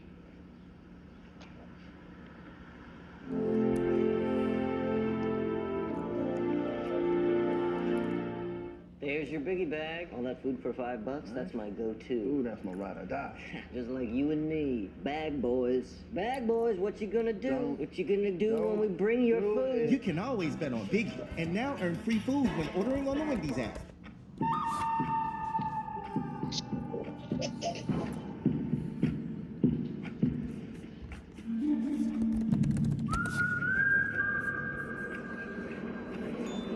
Amanda?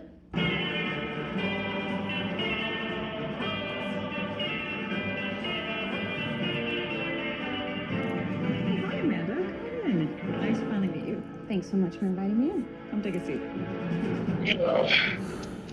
It has always been a dream for me. But yeah, this really could end up coming down to being like a last weight race dash. So if anything, the trucks that were out front for that previous restart, maybe they got a little bit more of an upper hand because this could really be more of a short run to the finish. Yeah. It was a short run to the finish last year as well. Was it? I think it was green, white, checkered, actually. Yeah, I think it was.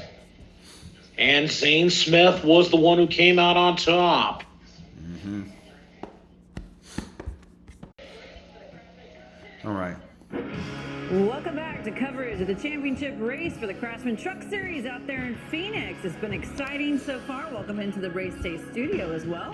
Keelan Vinci alongside Trevor Bain, Tom Bodine. What do we think about what we've seen so far, especially with Corey Heim? Well, he no doubt has the strongest truck of the championship four. Finished second in stage one, won stage two, but finds himself behind the 8-ball a little bit right now after that pit cycle. We saw some drivers jump the stage. They pitted with And that's what they've been talking about. Those are the kind of errors that could really cost you. The 11th pit stop, I assume.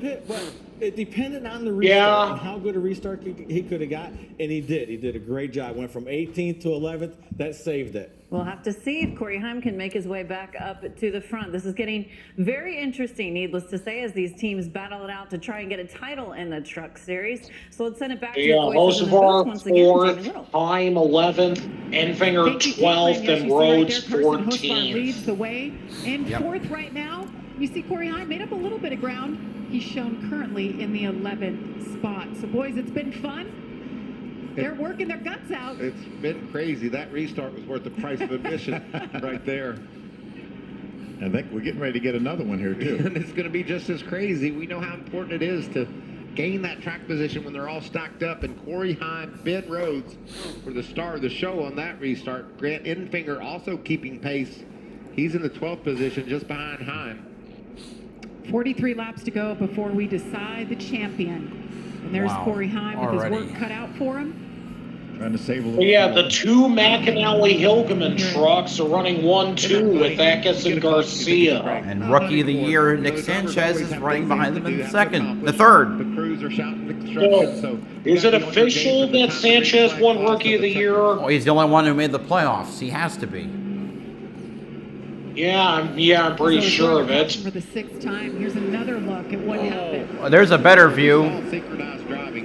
Oh, yeah, that really looked like hard impact. Yeah. It looked like the 66 might have just dove in there a little too hard. They made heavy contact. All right, choosing. So we're going to restart with 41 to go.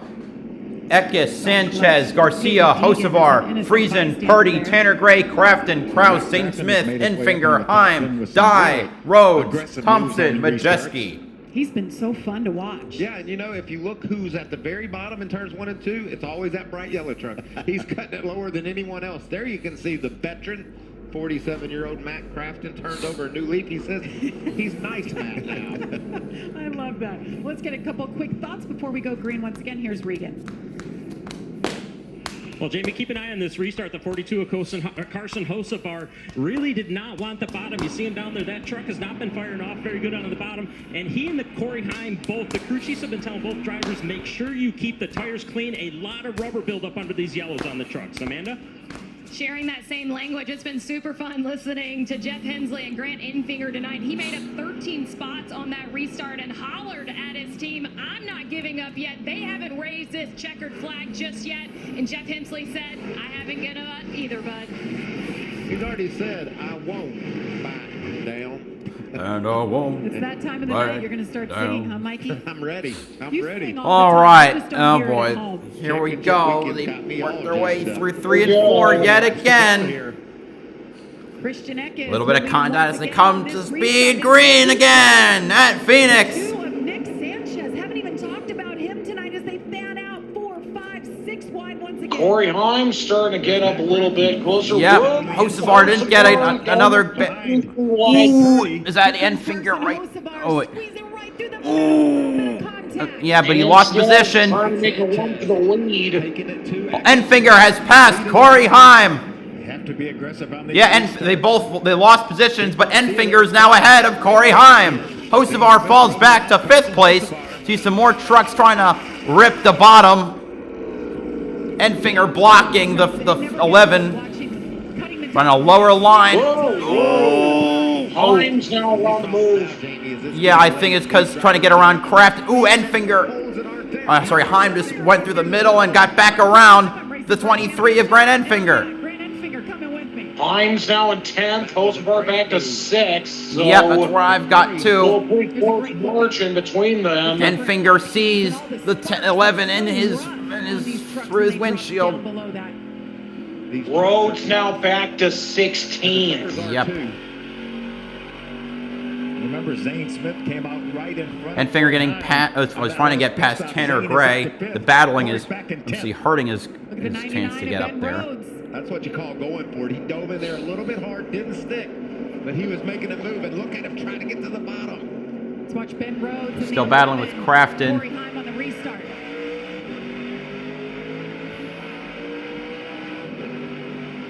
Whoop. Just a little kiss.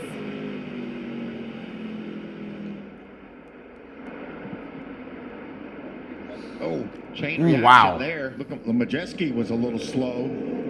There's Ben making the move to the bottom. Heim is now trying to move to 8th, so there's now 2 positions between. Whoa! I guess I'll find out what that was. I guess I'll find out what that was. Is that Rhodes moving out Tanner Gray out of the way? Yeah, that's what that was. Up to 13th. What about Carson Hocevar? Not able to make any ground here. He had on those slightly old, oh, that's going to get tight. Had on those slightly older tires. Has the track position, but Corey Heim is just 1 truck behind him now. It's Chase Purdy. It's in between the 2. Really hard to regain control of this championship battle. Well, Stuart Friesen went around earlier in the Hocevar race. behind Friesen. Gap's about 0.6 between Hocevar and Heim. Hello, I'm here. I need the space. Just a little bit of space. Here comes Heim. Wow, he came fast. That's what she Heim said. is now about to pass Hocevar. Purdy right now. I see him going to the inside. Him is that light To the inside, and he clears. Yeah, well, you can definitely understand that Heim has a really fast truck, and here he is with a very close margin to Hocevar coming through turn 4. Here he goes. He's now closing in on him even more now. He gets close, like almost to the bumper. Hocevar goes low to the dog leg, trying to make the block on the 11, but Heim's got the outside. Oh, a bit of contact. A little bit more contact. Whoa, he cuts him off. Wow. Heim's going to get back. Because Hocevar knows if the 11 gets by him, he's toast. So he's probably going to block his ass. If they keep running around with each other, Grant Enfinger could probably catch up to them. I don't know. Enfinger's got to pass 2 trucks to get up there. That would be one hell of a. He's almost a second behind. Heim goes low this time. Hocevar a little higher. Which is why he has a streak of. Enfinger's got to get by Majeski and Purdy. Hocevar holds off Heim down the back stretch. Let's see how they go for this lap. Heim's going to get another run on Hocevar to try and get past Heim him. on the bottom. And he goes low. As they go to the dog leg. Here they go. Right here, Jamie. He goes low and swipes up like a credit card, or tries to. And there he goes. Heim retakes the championship lead. Hocevar's going to try and get him, cross him back over. There'll be one hell of a move. Here he goes. Oh, gives him the full force of the bumper there, but Heim doesn't sweat. Eckes is still out front, but Sanchez is less than a second behind him. Whoa! I guess I'll find out what that was. All right, Hocevar sends it hard. Oh, he spins Heim! Oh my God! Corey Heim!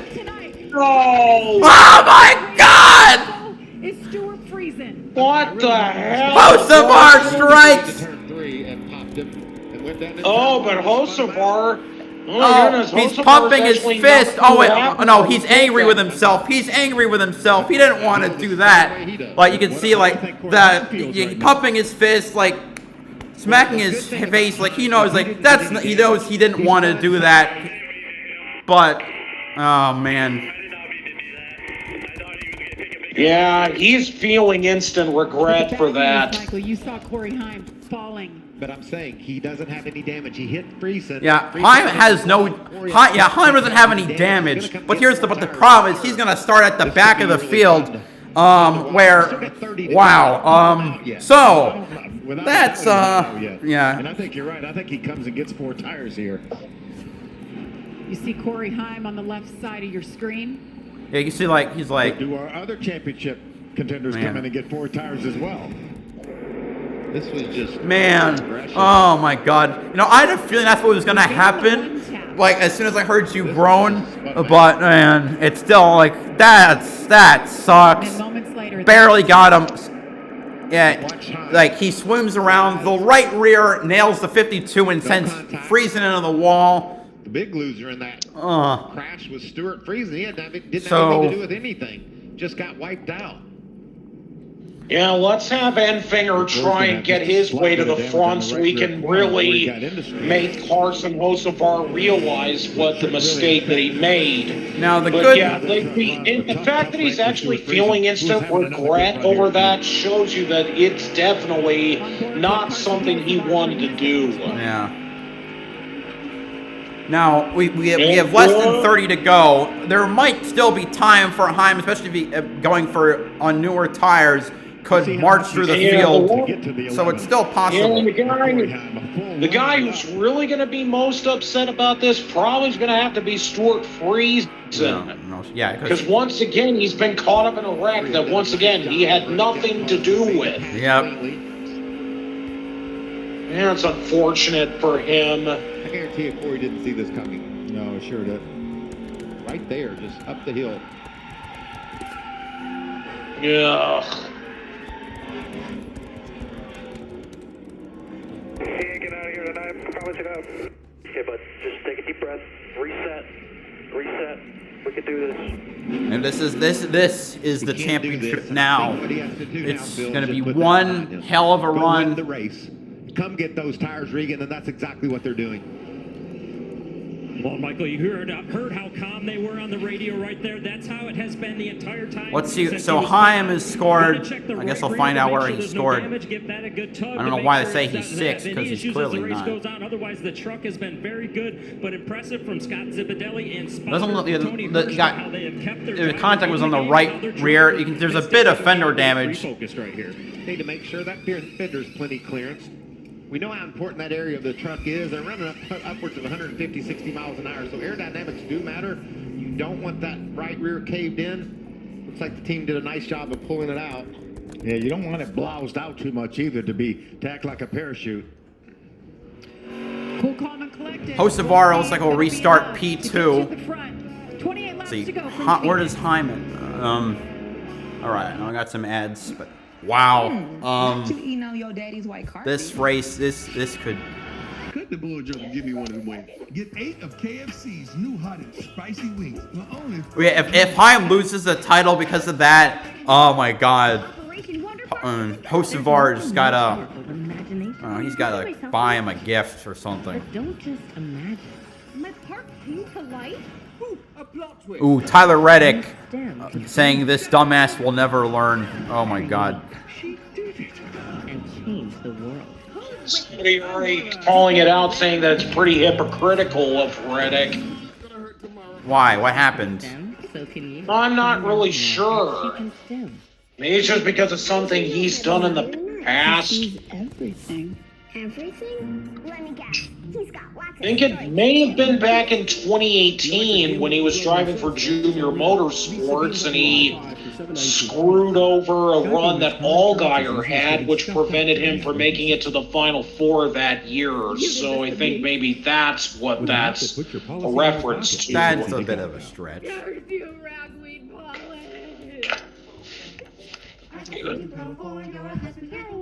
To tell me you want a new iPhone, a better plan's Verizon. All right. This holiday, turn any iPhone in any condition into a new iPhone 15 Pro with titanium, Apple TV 4K, and 6 months of Apple One. All 3 on us. It's holiday every day with Verizon. Matt Weaver reports. I didn't mean to hit him. I didn't mean to do that. I thought he was going to take a wider arc. F. Carson Hocevar's radio. This was in the blink of an eye. Yeah. You can definitely feel that he definitely knew he didn't want to do that. Yeah. His parents are actually cool. So Heim is going to restart 27th, I guess, or 22nd, I guess, because a few trucks pit. Trust Duracell.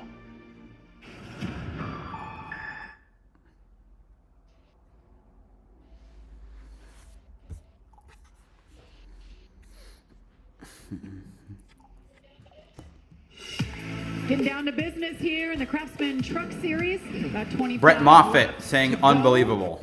Who will be crowned? Yeah. I say, Hocevar ain't getting out of here tonight. I promise you that. Corey Heim on the radio. He's definitely going to need security to get out of here. Carson Hocevar second right now, Regan.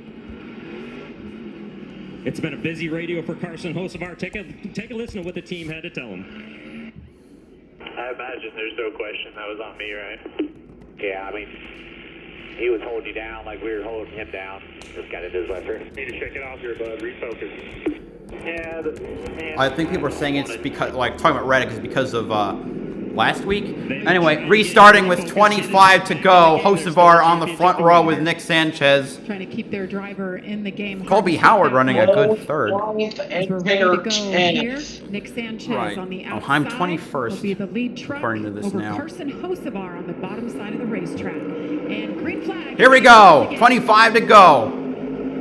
Oh, Akis now getting around Hocevar. Sanchez holding the lead at the top. Terrible restart for Hocevar. Yeah, Hocevar fell back a few more spots. Rhodes is Rhodes is up front. We got some. Is that Eckes in the wall? Anyway, the number 99 is now in the lead. The points lead. Finger's now up to 6th. I see him. He's trying to work his way around. He gets there. Is that Ben Rose? There's Enfinger trying to track down the 99 as if he's a heat-seeking missile. Come on, Grant. Come on, Grant. Heim up to 14th as Hocevar is falling backwards. Hocevar is back to 19th position. Holy crap, bro. Look at the run that Heim got. Up to 14th already. Oh, we got contact between the 2 and the 38. Zane Smith takes the lead. Oh, and the 98 gets a bit out of sorts. Heim is still within range of Rhodes. Come on, Grant. Enfinger is within range of Rhodes. Come on, Grant. Less than about a quarter of a second. Come on, Grant. Come on. Let's get CMS the title. Watch Hocevar just fade. He's all the way back to 18th. Sanchez falling back to 4th. Heim moves up to 13th. Rhodes up to 3rd. Into the outside wall goes Majestic. Come on, Grant. Ben Rhodes was really aggressive on this restart. Jesse Love up to 6th. There's Hocevar, the 42. Watch Ben Rhodes just drive right by. We don't need another caution. I can't handle these restarts. Zane Smith starting to pull away. Enfinger clears Sanchez. But now he's got open air. Oh, we got a caution. Multiple cars involved. Stephen Parsons, Bailey Curry, Daniel Dye. Parsons, you see there.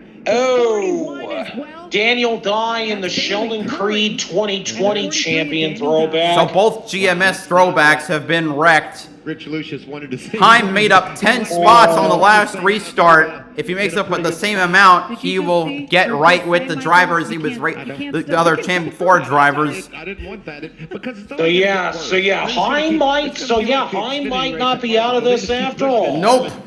Until there's nobody left, hardly. Yeah, and that's very unfortunate. But actually, I think that Daniel Dye is definitely going to have a better season next year with McAnally Hilgeman. I hope so. Meanwhile, Corey Heim up to 12th. Don't forget him. I told you what. Bailey Curry, Stephon Parsons out of his truck. Carson Hocevar back in. So yeah, what exactly happened here? Restart. Basil Curry got into the 25, and then he ricocheted back up. Turn 4 wall. And then you see Daniel Dye with nowhere to go. I think Stefan went to the 41. Yeah, I feel like Bailey Curry probably just misjudged something there, or Parsons may have made a bad move, and it just, this happened again and again. We're gonna have less than. Whoa, 15 to go. and then red flag for cleanup. Spinning out Corey Heim. That figures. Getting down towards the end of the race, the end of the season, but you have to race with a little bit more respect, I think, than what we've seen here. Well, I think a lot of people watched that Xfinity race last week and thought that was there's Stefan saying what could have possibly you've been thinking. It's a great opportunity for Stephen Parsons. We know, Phil, of course, working alongside you, how hard your son works. He takes any jobs he can. He's got his helmet ready. He's able and willing to jump in whenever there's an opportunity, and this was a good one. Hocevar dropped like a stone. People are speculating he did it on purpose. Better and was going to gain some more spots, but unfortunately it's not to be. I don't know. So under a red flag here. 8 cautions tonight for 46 laps. Imagine the emotion. Heim is not out of the equation yet. We're getting down to it. I'm in position. Boom, a caution comes out. And a red flag. And think about the mental game for Carson Hocevar. He started on the front row, got turned sideways. He's all the way back to the 18th spot here. His team told him to shake it off. He just couldn't quite do it. Under caution. We'll be back.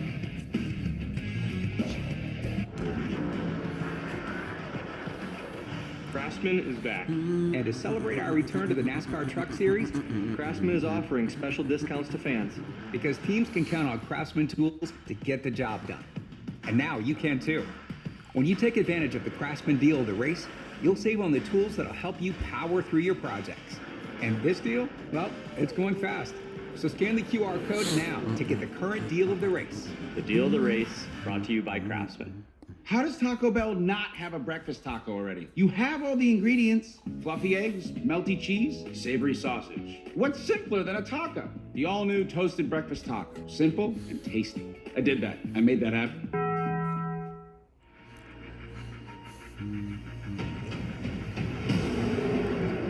NASCAR's most intense action-packed racing. At a track where you feel it, hear it, and see it, unlike anywhere else. Anybody that asks me when they're going to their first race, I'm sending them here. This is the hottest ticket in NASCAR. Experience the thrills for yourself at Atlanta Motor Speedway. Oh boy, yes. Pilots are a breed all their own. They're laser focused and determined to perform without excuses. Not everyone makes it through here. We want to go out, we want to succeed. You must prove what you're capable of under the most extreme conditions.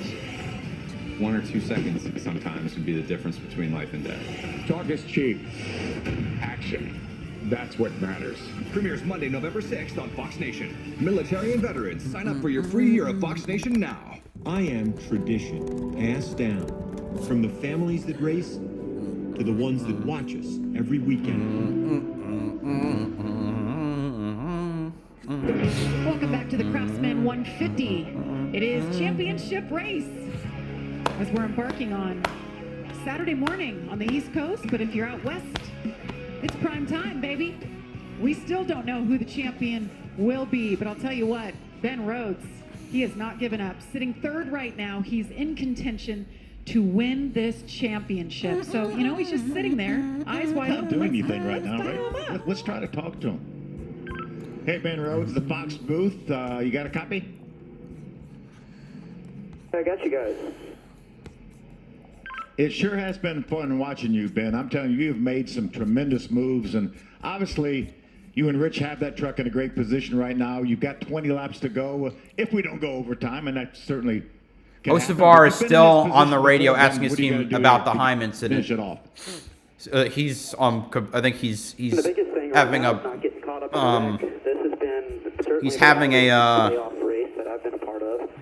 He's fixating on it, which might have tanked his restart. It doesn't matter where you're at; it's all the way through the pack, and it's just really hard to find the proper place to put your truck. The track also seems to have a little less grip this year, or at least I'm sliding around a little bit more. So, all in all, it's been an exciting show, I'm sure. But I'd like it to just calm down and be nice and smooth. If we could get the lead here on the restart, that would do it for us.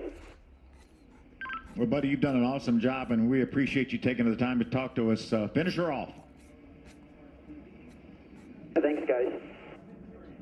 Let's hear from his crew chief, Rich Lucius. Josh. Yeah, standing by with Rich Lucius. And Rich, first of all, how are you feeling about the position you guys are in, and what's it going to take to bring this thing home? It's going to take a great restart by Ben, which he always gets. So we need to get clear of the 23 right here, and then just set sail and focus on our race, and hopefully these last 20 laps go green. But I feel like we're in a really good position. Thanks, Rich. Regan? Scott Zipadelli, you've done a fantastic job of keeping your driver calm in the truck, your spotter, everybody communicating very well to keep refocused on what the goal is. 9 spots, roughly 15 laps when we get back to green. Can you get there? I think we can get there. Yeah, as long as we don't have any more cautions, I think we'll be okay. Corey's done a great job. Obviously, we got some adversity. We've got to beat that, but truck's been really strong since we unloaded, and hopefully we can get the Safe Light Toyota Pro in victory lane, or at least clinch this championship. Thanks, Scott.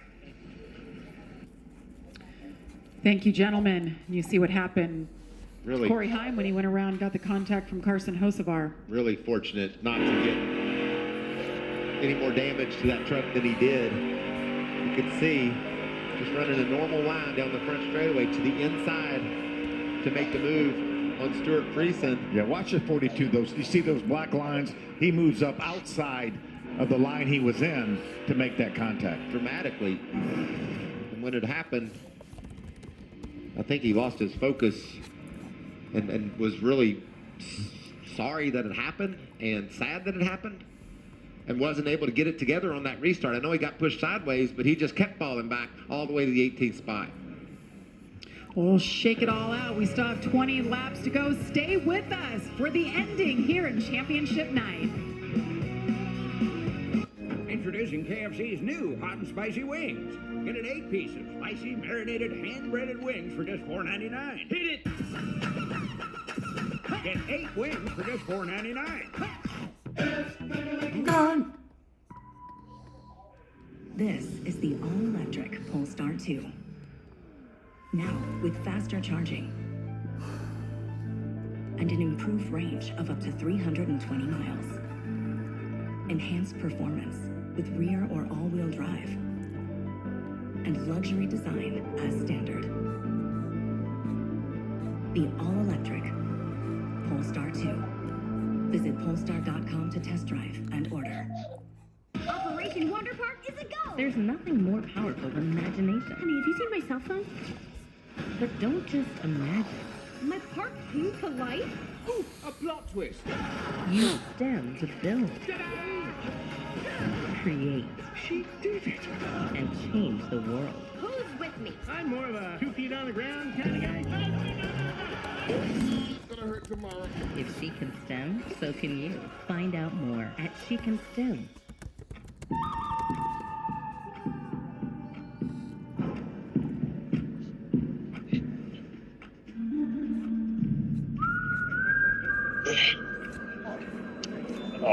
Amanda?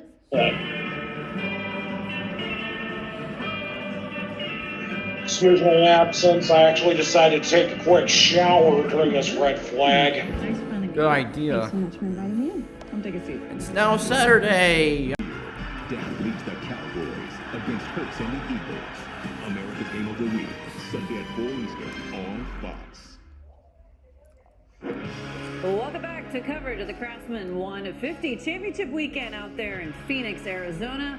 We have a title on the line, and needless to say, it has gotten very interesting in the closing portion of this race. Everyone's talking about, of course, the incident between Carson Hocevar and Corey Heim. Where is Carson's mindset right now? Because Stephen Parsons asked on the number 25 radio if Bailey Curry turned him. Parsons showed his displeasure to Curry by putting his end in the window of Curry's Well, truck. Carson made a mistake here, right? He's Rough got weekend in for too Parsons, deep. who had his best He hadn't been on opportunity. the bottom. There wasn't as much grip as he thought, and he pushed up in the Corey. That's what happened. Well, Carson's a good kid. He feels bad. You can see him here. He's upset. He's mad at himself. He doesn't want to make those kind of mistakes. The problem was stock car driving, race car driving is the one sport that takes constant concentration. Right. He couldn't get his concentration back. Yeah, it's hard to regroup, and then you have that restart. He starts on the front row, goes all the way back to 19th in a lap. You can't have those kind of things happen and kind of crumble when the pressure's on at the end. Hopefully these guys can fight back, especially right there. Corey Heim. All right, it's going to be interesting. Back to Jamie Little and the guys in the booth. Thank you, Caitlin. Yes, long red flag. A lot of time to sit and think about the race that has happened and what they can do from here on out. We saw what happened in Martinsville after they had a 28-minute red flag. All heck broke loose. Well, let's hear from the crew chief of the 23, Amanda. So could Grant Enfinger still have a chance to try and beat Rhodes for the title, or could Heim pull off an unsurmountable, well, seemingly unsurmountable odds to try and rally his way back? My money's on Heim right now. Why do you believe that Grant Enfinger Yeah, there's still a chance that Heim could come back and do it. Most, and I don't know of anybody else in this garage that when he wants something, he goes and gets it, and we've been pretty fortunate. We've made all the right adjustments from practice yesterday. We weren't very good. We were a 10th place truck at best. and I still don't think are good enough to outrun that 11 if he hadn't had any issues there. Us and the 99 are pretty even. It's just according to who gets out front. But, you know, the guys done a great job on pit road tonight. The guys that work on this thing all year long have done an amazing job. So far, knock on wood, we haven't had a DNF all year long. Probably the only team in the garage area can say that. So hopefully we can get our champion power equipment Silverado Engines past that 99 refired. and get far enough ahead of that 11 he can't catch us. But we'll see what happens. I think we got a shot at it, and that's all you ask for. It's what everybody works for. So. And they haven't given up on each other all night. Regan? Carson Hocevar's crew chief Phil Gould here. I see the tires on the wall. Been an eventful night. You guys have been working to try to make this truck fire off better. Can you make it fire off with these tires at the end now? Yeah, I think so. As we can see, anything can happen, and you know, we kind of got ourselves in a bad predicament there, but it's not over till it's over, and we're just going to keep fighting. Thanks, Phil. That's all you can do. You got 150 miles to try to get a championship, and I believe this team knows that they've slid back far enough to where they're going to have some tires if they're going to go fight for a championship. Back to yellow. Maybe too little, too late, but probably going to go back to green with right around 15, 16 laps to go. Zane Smith and Christian Eckes are the current leader, current front row. To show how tires Rhodes and Infinger third and fourth, and Sanchez in fifth. Good to see trucks rolling once again, and the two drivers involved in what brought out the red flag, Bailey Curry and Stephen Parsons, have been checked and released from the infield care center. Waiting on word from Daniel Dye. I'm sure he was fine too. We saw him getting out of his truck. Haven't got the official word. So after this time by, Someone saying his truck just didn't stick down there. Still not a great look. Landon Huffman responded, "My Corolla won't stick if I hook a right off I-40 aiming for a road sign either." Saturday started, so start your And Saturday Kyle Weatherman strong with responded to good that news. by laughing at Saturday it. is Fox in the 7th ranked Texas, number 23. Well, yeah, if any other drivers pit before the end of the race, then Heim could probably stay out. Texas. That's all on Fox today. Yeah, I mean, it's definitely, I think it's kind of a given that Heim would stay out if anyone else goes West in. Coast, you guys are probably enjoying drinks and maybe even some dinner. Well, we know, at least we think that Hocevar is coming down pit road. Is anybody going to come with him? Yeah, that would seem obvious. Contenders. I think Corey Heim's in a good I see spot. maybe one of them goes and another one doesn't. So yeah, Sanchez is going in. Majeski going in. Sanchez is coming. All right. As well as Majeski. Majeski was into the outside wall. He might need an adjustment on his. Oh yeah, Hocevar too. So yeah, not many Here comes trucks Hocevar. did decide to go in. There's going to be a lot of trucks in between these trucks that pit right now on this restart. Carson Hocevar shown in the 18th position as he comes down pit road. Zane Smith shown as the leader. What's Stewart's just coming out of his pit.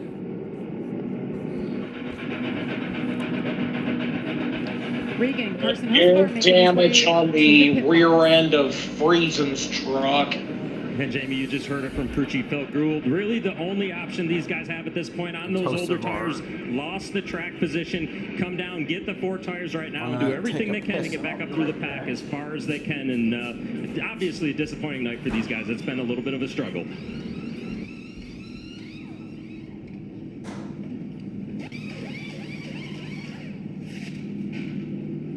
Nice adjustment there for the 42 as well.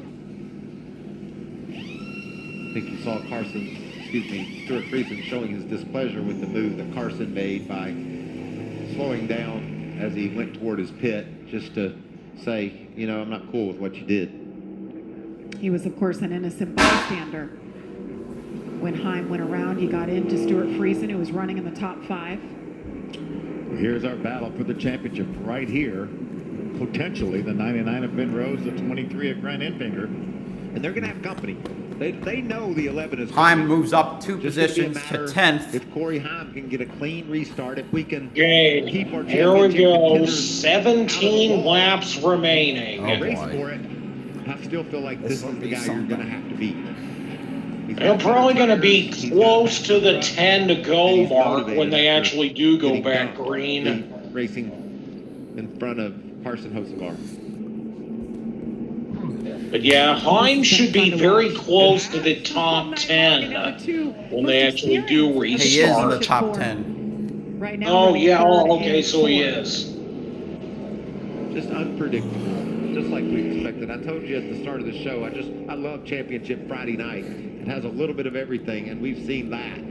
A dominant truck here for Corey Heim. Now he's in a position where he's going to have to really get aggressive to get through this field. We're going to restart with less than 15 to go, or right around 15 to go. You know, a couple of the trucks in front of Corey Heim are his teammates, Taylor Gray and Dean Thompson. We're going to start choosing here. Do those guys just get out of the way?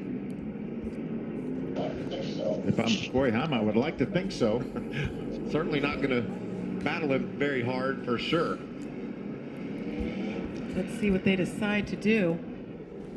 Anybody going to cut Corey Heim any slack? Smith. Zane's going to take the outside. Eckes, Rhodes, Edfinger, Love, Purdy, Thompson. Oh, what the hell? Taylor Gray, Garcia, Heim, Crafton, Howard, Tanner Gray, Caruth, Honeycutt, Allen. That was some space that Tanner Gray overly aggressive.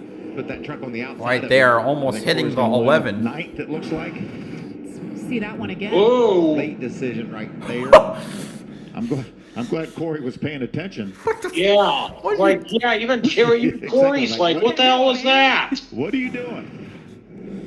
What a crazy. So they're gonna restart with 15 to go.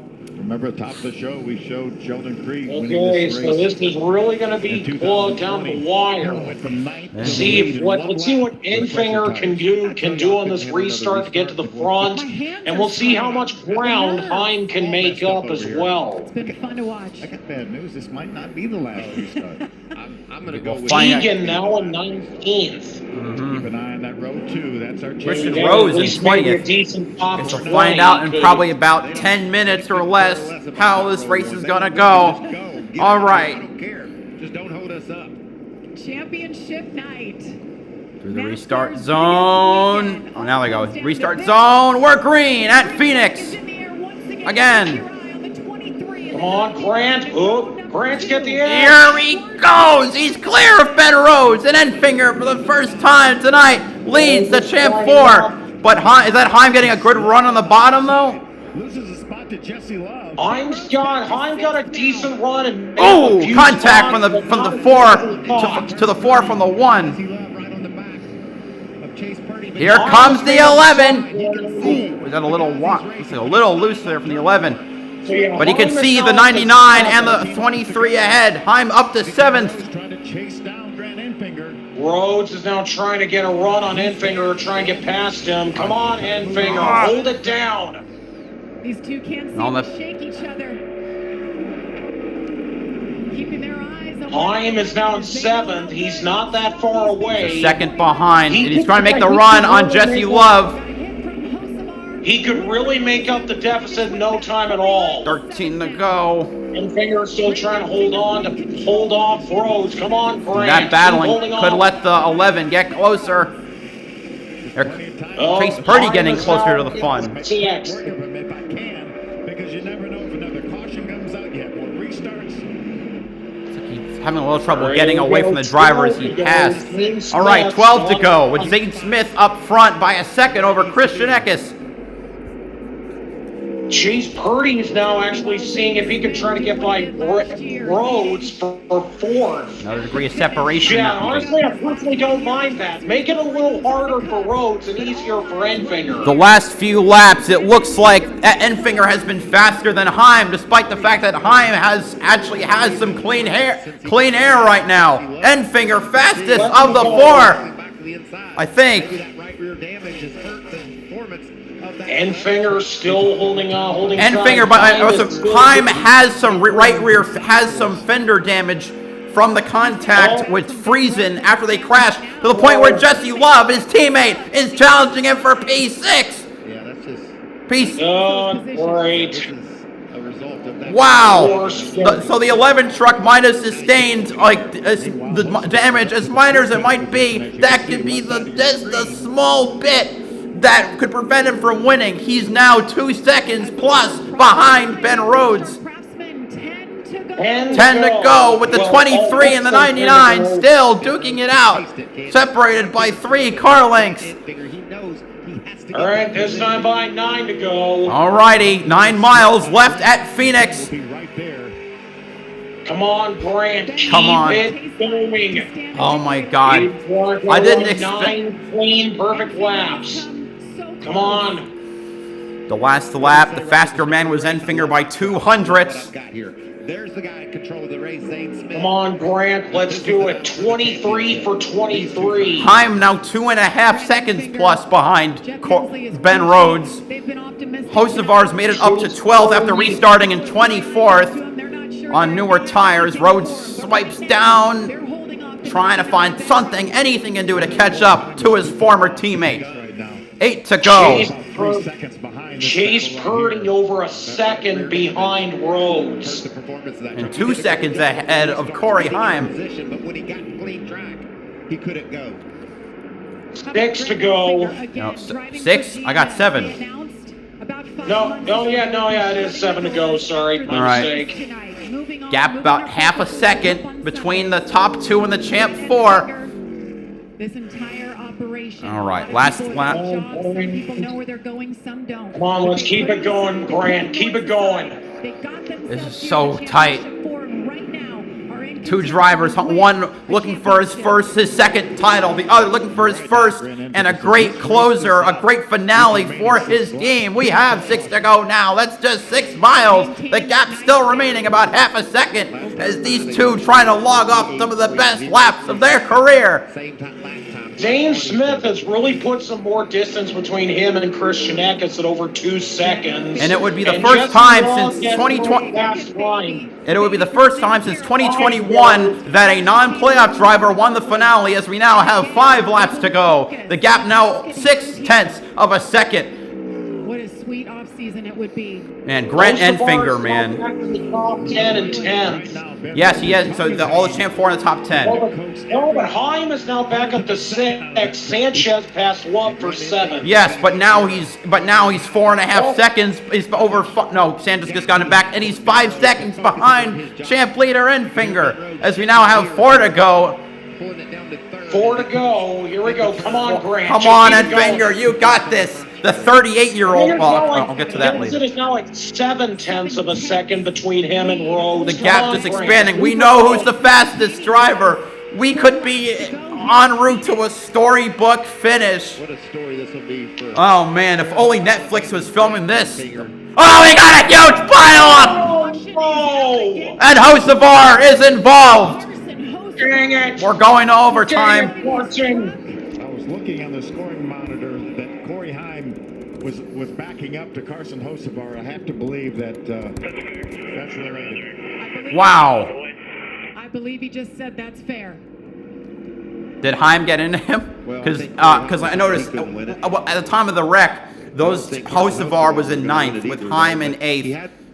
We're going to overtime. Taylor Gray also spun as well.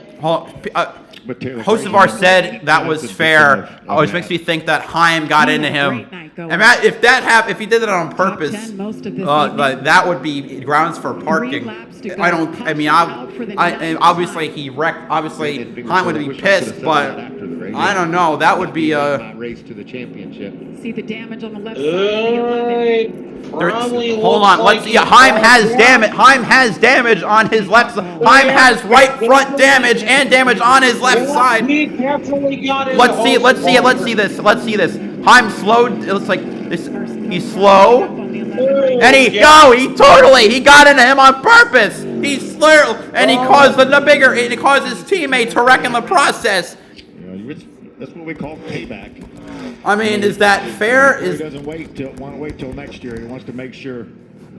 I mean, suspensions don't mean crap, but is that parkable? Possibly. I mean, it doesn't matter because both of them are screwed. Neither is going to win now. From his vantage point. Yeah, Heim definitely did that on purpose.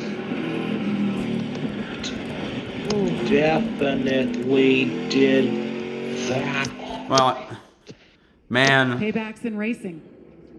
Man, poor Taylor Gray. What a Probably, in my opinion, the second best rookie of the year, and I think would have been in contention for a playoff spot had he been able to run the first 3 races. That championship, it looked like, and now. Well, it's going to be a battle between Enfinger and Rhodes for the and then the choose for the title. Just hold on for one last restart, Enfinger. 2 laps. There's Maury Gallagher sitting on top of the pit box right now for Grant. Jesse Love 7th, Garcia 8th, along with Jeff Hensley. Sanchez But how about 6th. for Ben Rhodes and Rich Lucius right now? Oh my God! They weren't making up any ground. I think Heim's move, in my opinion, is worse because. I still don't think Hocevar did it on purpose, but he still did it. But Heim is definitely on purpose, and he got actually both incidents wrecked another car. I don't know. Maybe they're both as bad. I don't know. Well, we're gonna have NASCAR overtime, but first we're NASCAR security has been alerted by the officials to go to Channel 2. Well, championship contenders. Bam! In the wall. More from Phoenix after this. But yeah, Corey Heim, I think it's obvious that he knew what he was doing, but yeah, there obviously are going to have to be some form of repercussions for this. Well, the one thing I've learned from this is qualifying. I guess what I thought would be how qualifying would go doesn't mean shit, because I guess you're not always guaranteed the win if you win the pole. It broke the pattern. Visit Polestar.com to test drive. Yeah, now my friends are turning on Corey Heim. Because, even Pakra says Heim runs Hocevar into the wall. Late nights, regulars. Yeah. Just carry kegs. Carry the night. You are a fighter, and this is your reward.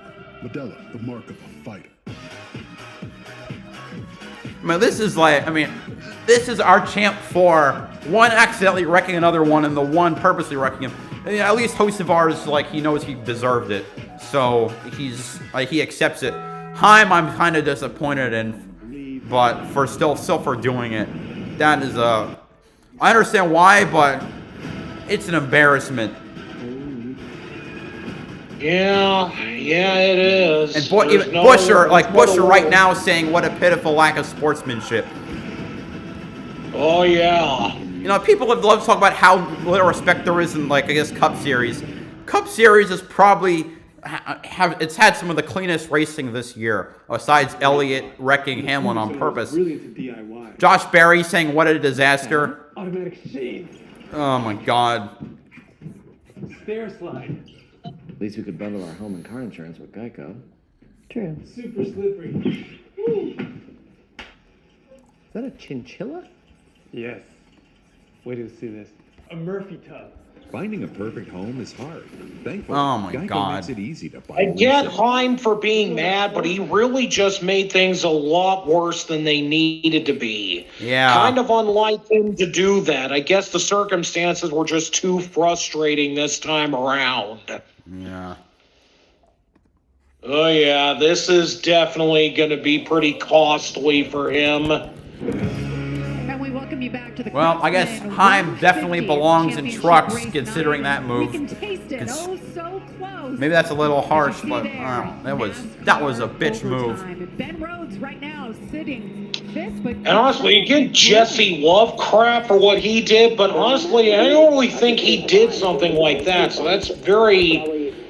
Over half the restarts tonight. I go to get it in the fourth, and I'd say over half of them, the first attempt in the fourth gear. But I have enough momentum, I'm able to recover, because I get a good, first, second, third. But third to fourth, for whatever reason, isn't working. That's trouble, or could be. If he can't get a clean shift into fourth, then he wouldn't have to really shift, I don't think, Phil, until he got down the back straightaway, and he needs to grab enough room to work it into gear. But this could be potentially some big trouble for the 99. Yeah, we're going to only have a 2-lap overtime finish, so he can't afford to lose much ground to Grant Enfinger.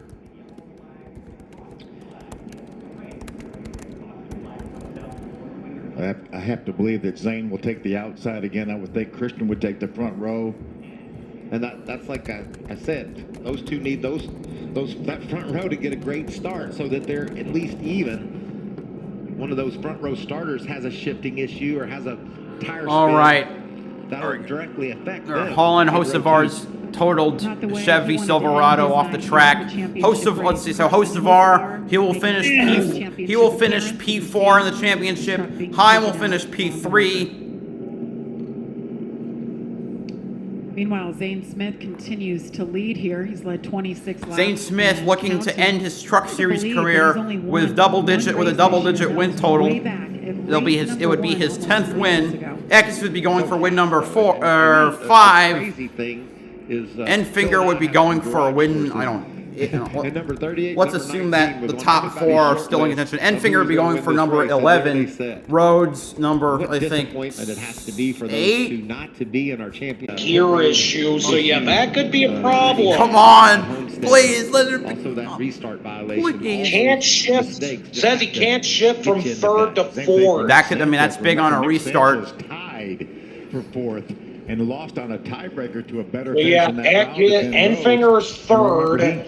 Here they go. They're about to do the choose. Enfinger goes to the top. 6-8 seconds slower than his average pit stop. All right, Zane Smith, Eckes, Enfinger, Rhodes, Sanchez, Purdy, Garcia, Love, Thompson, Crafton, Eck, Kraus, Majeski, Ben Rhodes down on the bottom.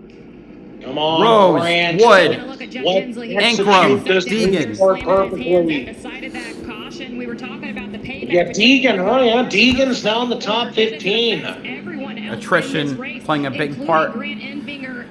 Oh boy. Grant has radioed over that his truck feels great. He knows that Ben Rhodes is having shifting issues, but I think one of the things I'm that not gonna needs to look. be said, the radio All right. from Grant Enfinger, the team. This is it. Just like last year, it's going to come down to a green-white checkered. Pace truck is rolling off. Coming out But once we again. still got to go down the back stretch. I'm going to be doing my thing. Everything sounds all right. good, copacetic. Eckes winning and Enfinger being the champion. Let's see if we can get that outcome. Let's see what we get. All right. Here we go. They enter now, going into 3 now. Sanchez. He has the freshest tires right now. All right, here we go. About 10 laps fresher than the rest of the field. Gotta have a perfect restart. Perfect restart right here. Here we go. To the restart zone. Overtime. All right, here they go. Oh, that's so close. Rhodes trying to break through the middle. Enfinger had a not so great restart. Here comes Grant on the outside. Oh, my lordy. Oh, man. Rhodes gets ahead. And here he comes. Making to the inside. Trying to get to the inside. He's going to...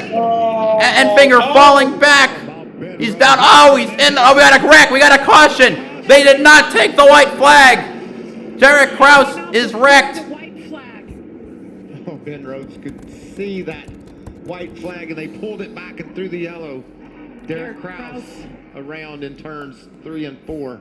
And we had just heard Ben Rhodes talking about his shifting issues and getting it into 4th. He had a great restart. He didn't have any problem that time. No, he didn't.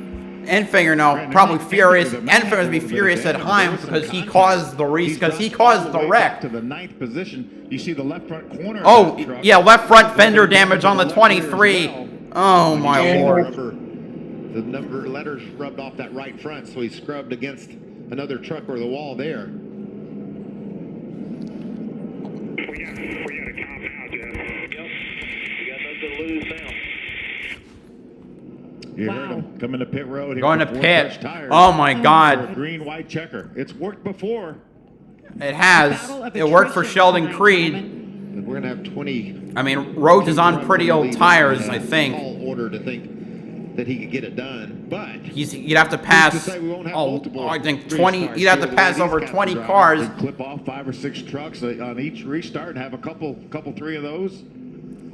Man, Ben Rhodes did everything he needed to do on that restart. So let's take a look back at that last restart from overhead. Well, you got to give it up for Ben Rhodes. He was so aggressive. Look at this. Oh, he squeezes it in. And Grant got hung behind Zane. Really who's leading? Zane Smith is. That's right. Here I thought Grant was going to Yeah, so Enfinger got squeezed between Rhodes and Eckes. Yep. Eckes. And watch him fall back after that.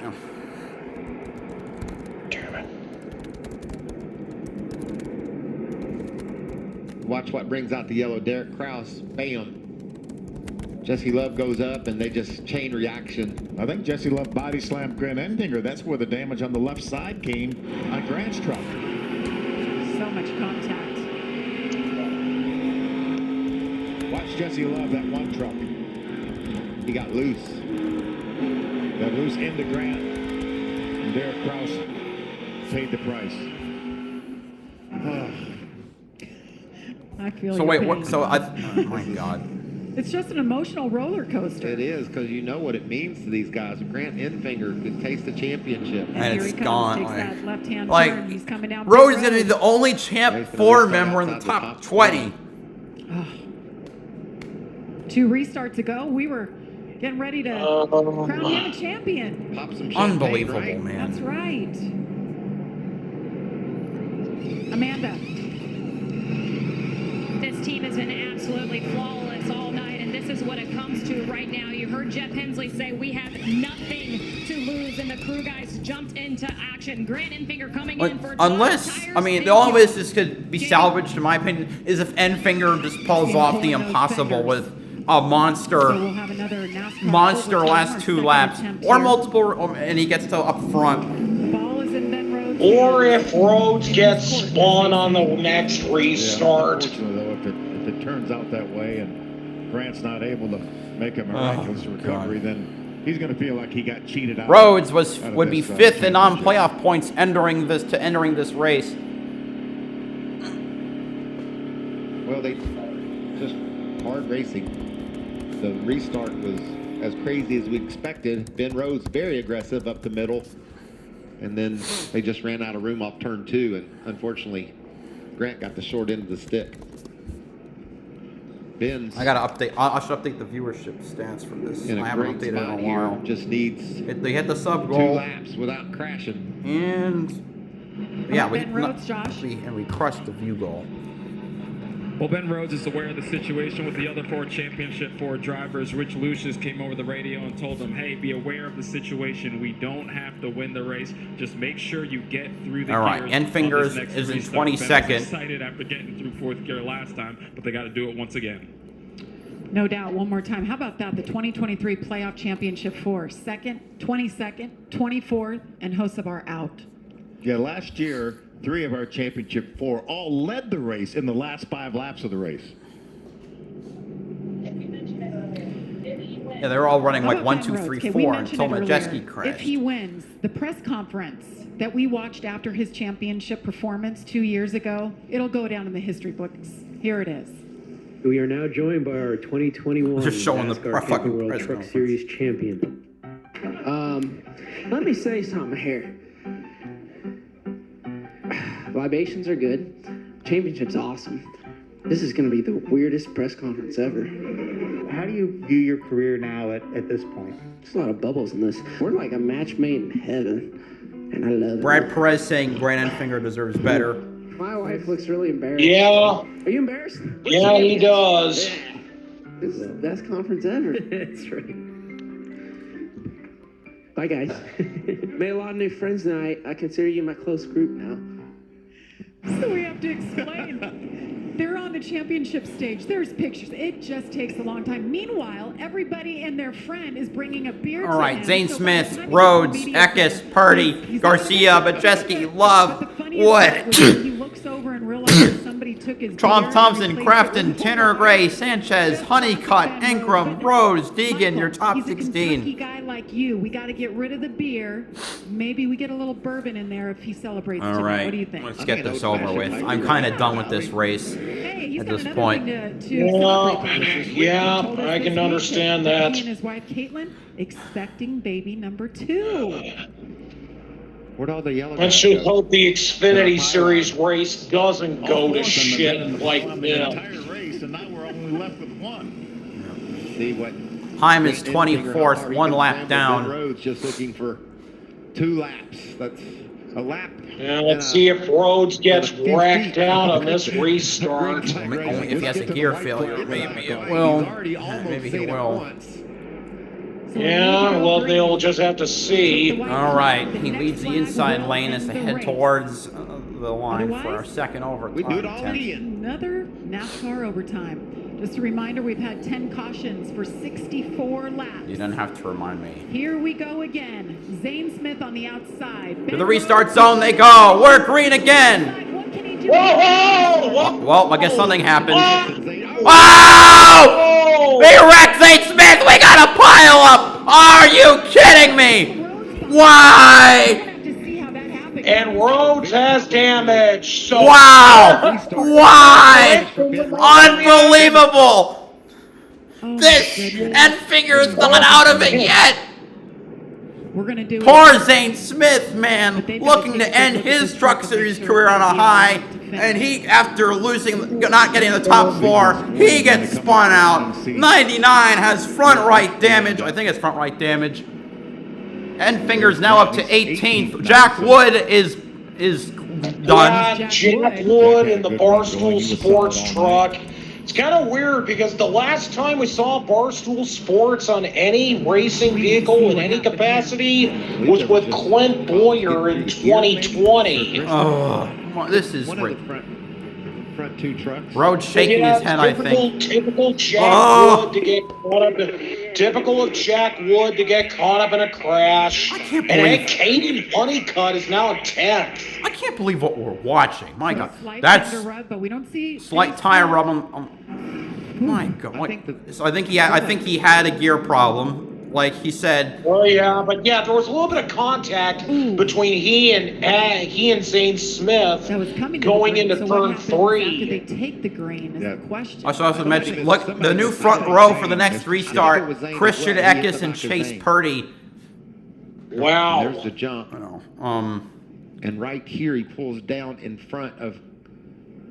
And there it is, missed the shift, and bam, just missed the shift in the world Ben Rhodes could do. Missed the 3-4 shift. But Rhodes is definitely going to have to go to pit road. I hope he does. Selfishly, I hope he does. I don't know. He might stay out just because he doesn't want to lose the title. How is he only in 4th? That's shocking. Like, based on time when the caution was called, but still. Okay, Enfinger moved back to 19th. This isn't a bump. This is right in front of Ben. What? Rhodes missed a gear. Oh, wait, is that Aubrey? Hi. All right. Welcome to back. This is my man Aubrey. And we're waiting on triple overtime. Wait, are you streaming right now? Yes. This is ridiculous. It's past 12:30. It's a junkyard. It is. This is the final race, for Christ's sake. Also, Jeff Gluck on Twitter, a very remorseful and emotional Carson Osavar says he felt so bad about getting into Corey Heim, he didn't want to even run the last few laps and wanted to crawl into a hole. He said Heim should have won the title and feels terribly robbed of that. Osavar said that there's nothing he can say to convince me because of his track record, but he was simply trying too hard, he says. Is it too bad? Will he have a big fender rub, cut a tire, or is it okay to get through 2 laps here? Oh my God. It was going to be okay, a little bit of a fender rub. Yeah, but apparently it even shows that Enfinger is still outside the top 15. Enfinger's now been moved up to 17th. Rhodes might have to hit. Yeah, I mean, he should. Slip through here. Oh, barely. Oh my God. Also, I said this personally earlier, but yeah, I'm done with the Connor Jones experiment. It didn't work. Osavar is out. Yeah, apparently. Would be the next I watched guy, the replay. Apparently, he just shipped back there in Big 17th. Drew. If something happens to So Ben Corey Rhodes, Heim gets the free pass, by the way, so he's back on the lead lap. I don't know how fast he's going to be. But I should also mention that because because of the free pass, though, he's stuck behind lap cars. However many there are, I don't even know. I might start losing my shit here in a couple minutes, Braden. Spencer Davis is now in the top 20. The guy that I'm rooting for the championship might win the championship. They're not pitting the 99, it looks like. No. Oh boy, but that's still going to be a massive detriment to him. Now he's been adjusted. He's got a gear issue too. Yes, he does. Third, fourth. He's been adjusted to P6. Yeah. When they go green, it's going to start smoking big time, I believe. rubbing that Goodyear off that. Imagine if he, oh my God. May I point out, I said I believe. I said it's going to smoke big time I believe. This doesn't look good What's to so me. funny? Rich said it's okay. No, that's my brother laughing. That's my brother laughing. It's not really that funny though. This is embarrassing. Oh my God. Is this what you happy, Steve Phelps? Headed back upstairs, B. We're not far away from doing just that. See you tomorrow. We're getting back that central time zone. Yeah, they're coming on over. 12 spots separate. Well, now 12 spots separate the 99 and the 23 right now. This point, Rhodes should just get sent head on into the wall to really be out of this. And he got the free pass that time. FS1.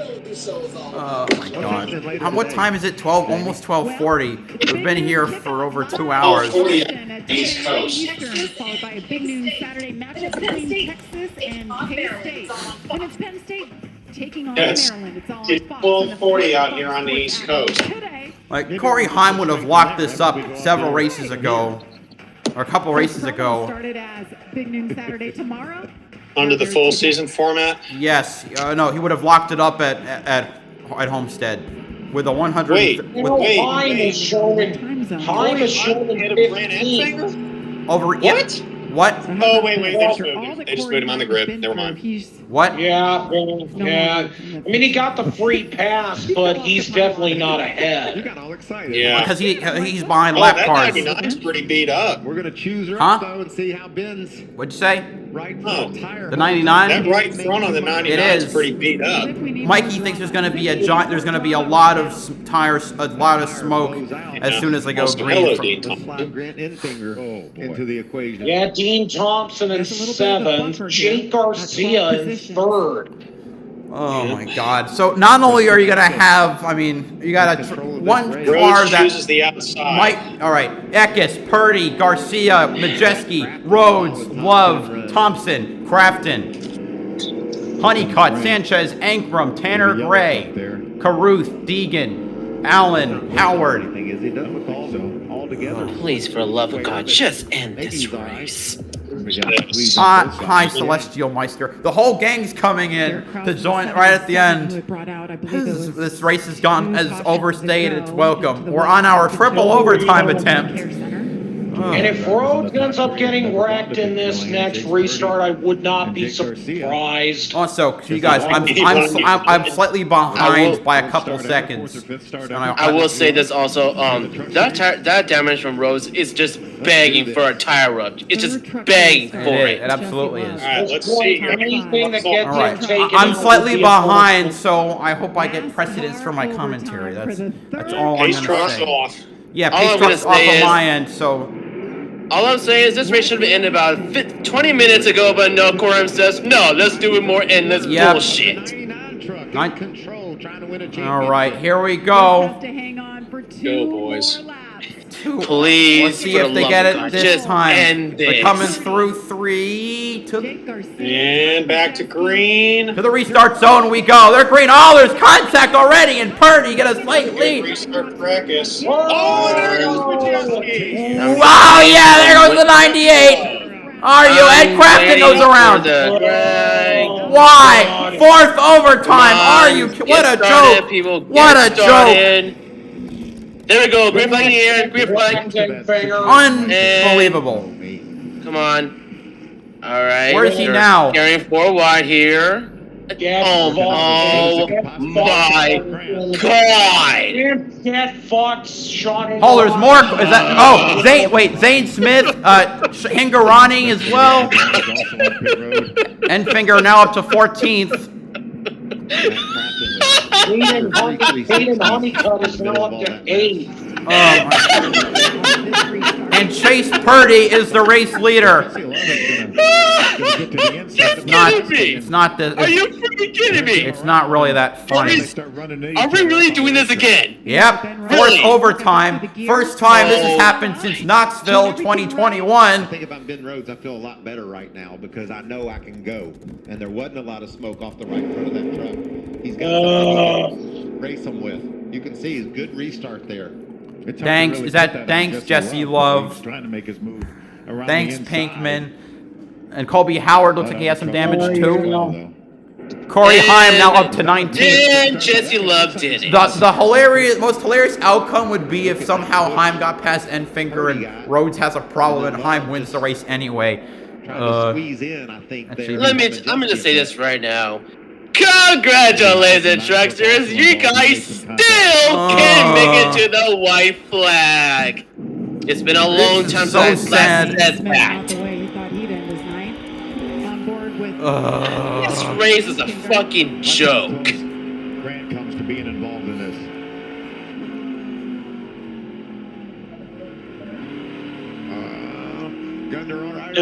Yeah, that looked pretty deliberate when he turned Majeski. Give me 1 second. Be right back, boys. All right. We're on. This race was supposed to end on lap 150. We're now on lap 171. Holy shit. And what about our leader? Chase Purdy.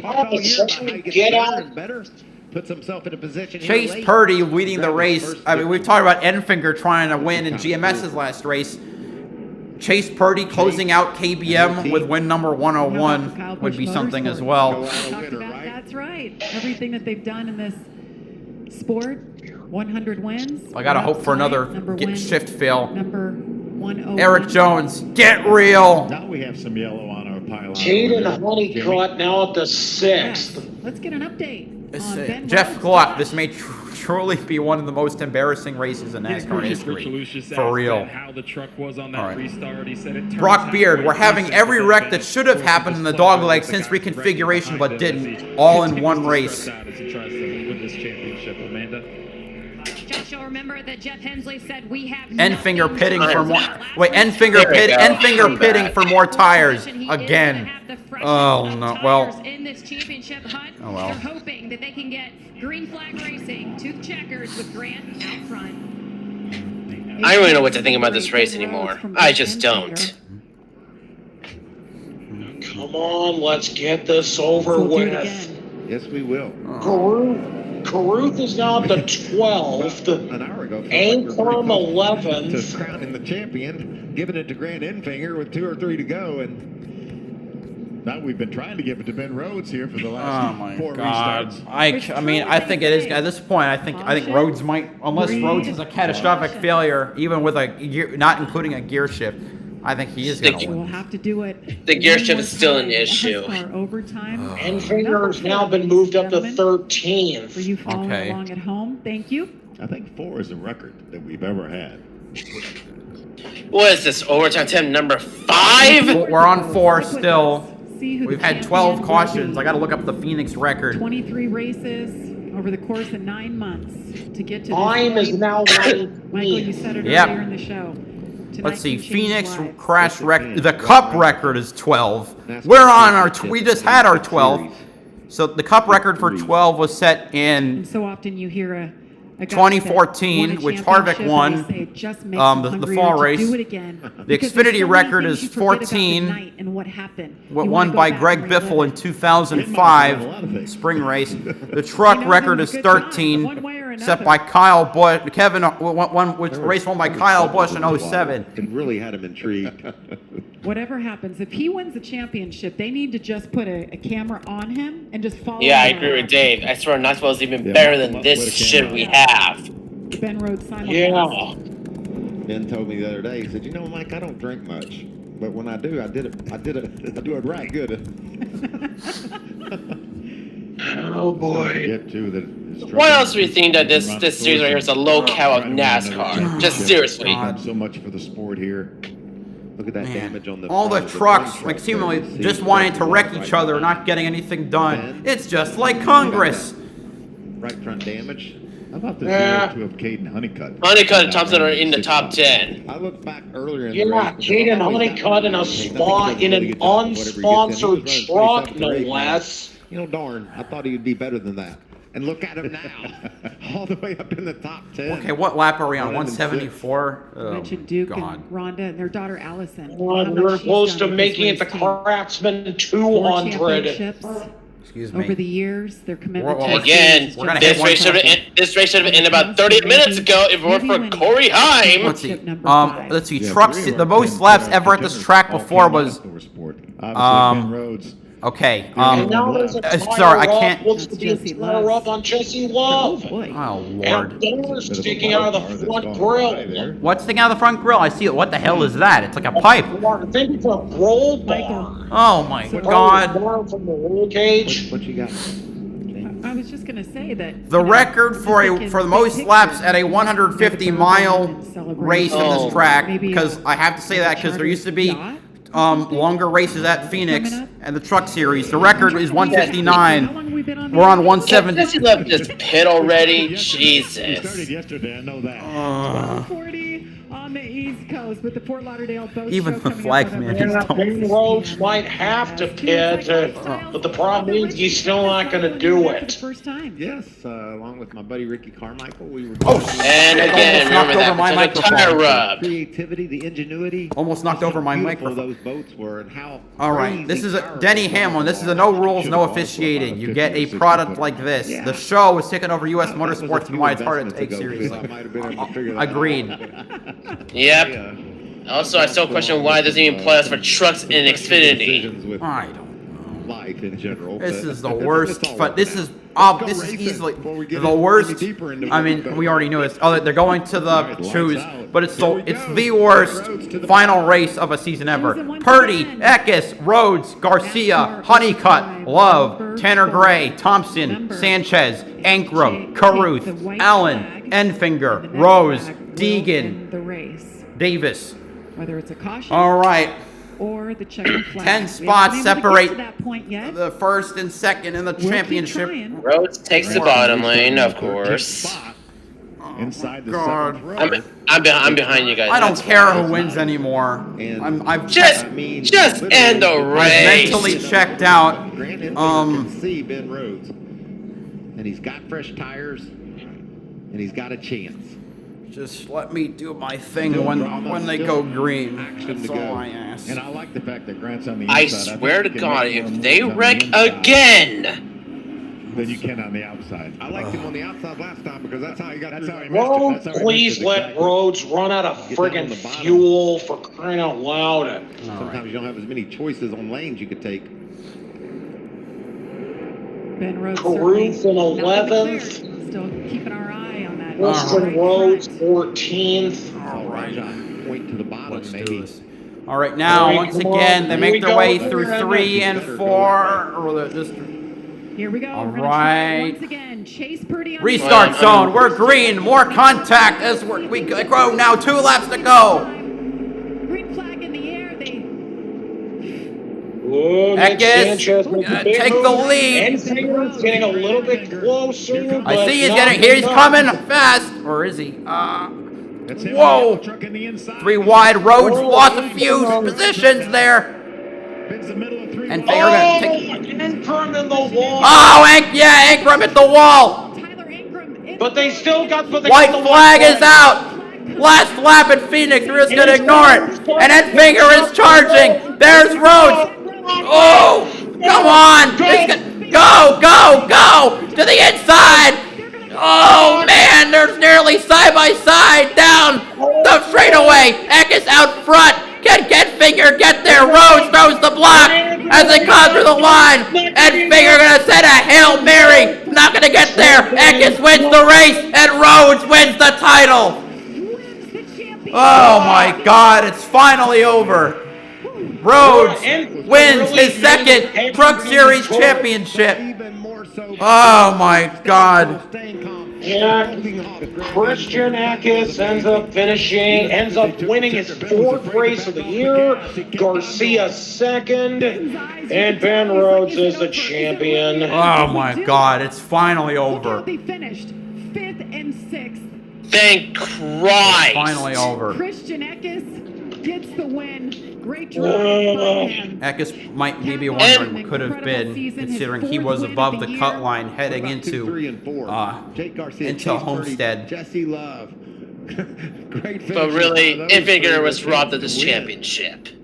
Eckes wins, Garcia second, Purdy third, Jesse Love a career best fourth, Ben Rhodes takes the title in fifth, Enfinger in sixth, Dean Thompson seventh, Caden Honeycutt in eighth, Tanner Gray finishes ninth, and Nick Sanchez rounds out his great rookie season with a 10th place finish. Oh my God, it's finally over. So appreciative and grateful for this opportunity, everybody. Think about the season that Ben Rhodes has had. 3 different crew chiefs that he's worked with. Couldn't find the results. Couldn't find Okay, he snuck in with a brilliant strategy in the final race. Survived this hellhole of a final race of the season through 4 overtime finishes, to put the magic back together. courtesy of Corey Heim wrecking Carson Hocevar. With his driver Ben Rhodes. And now here we are, in probably one of the worst races in NASCAR history. Hell, I'm comfortable with calling it the worst race in NASCAR history.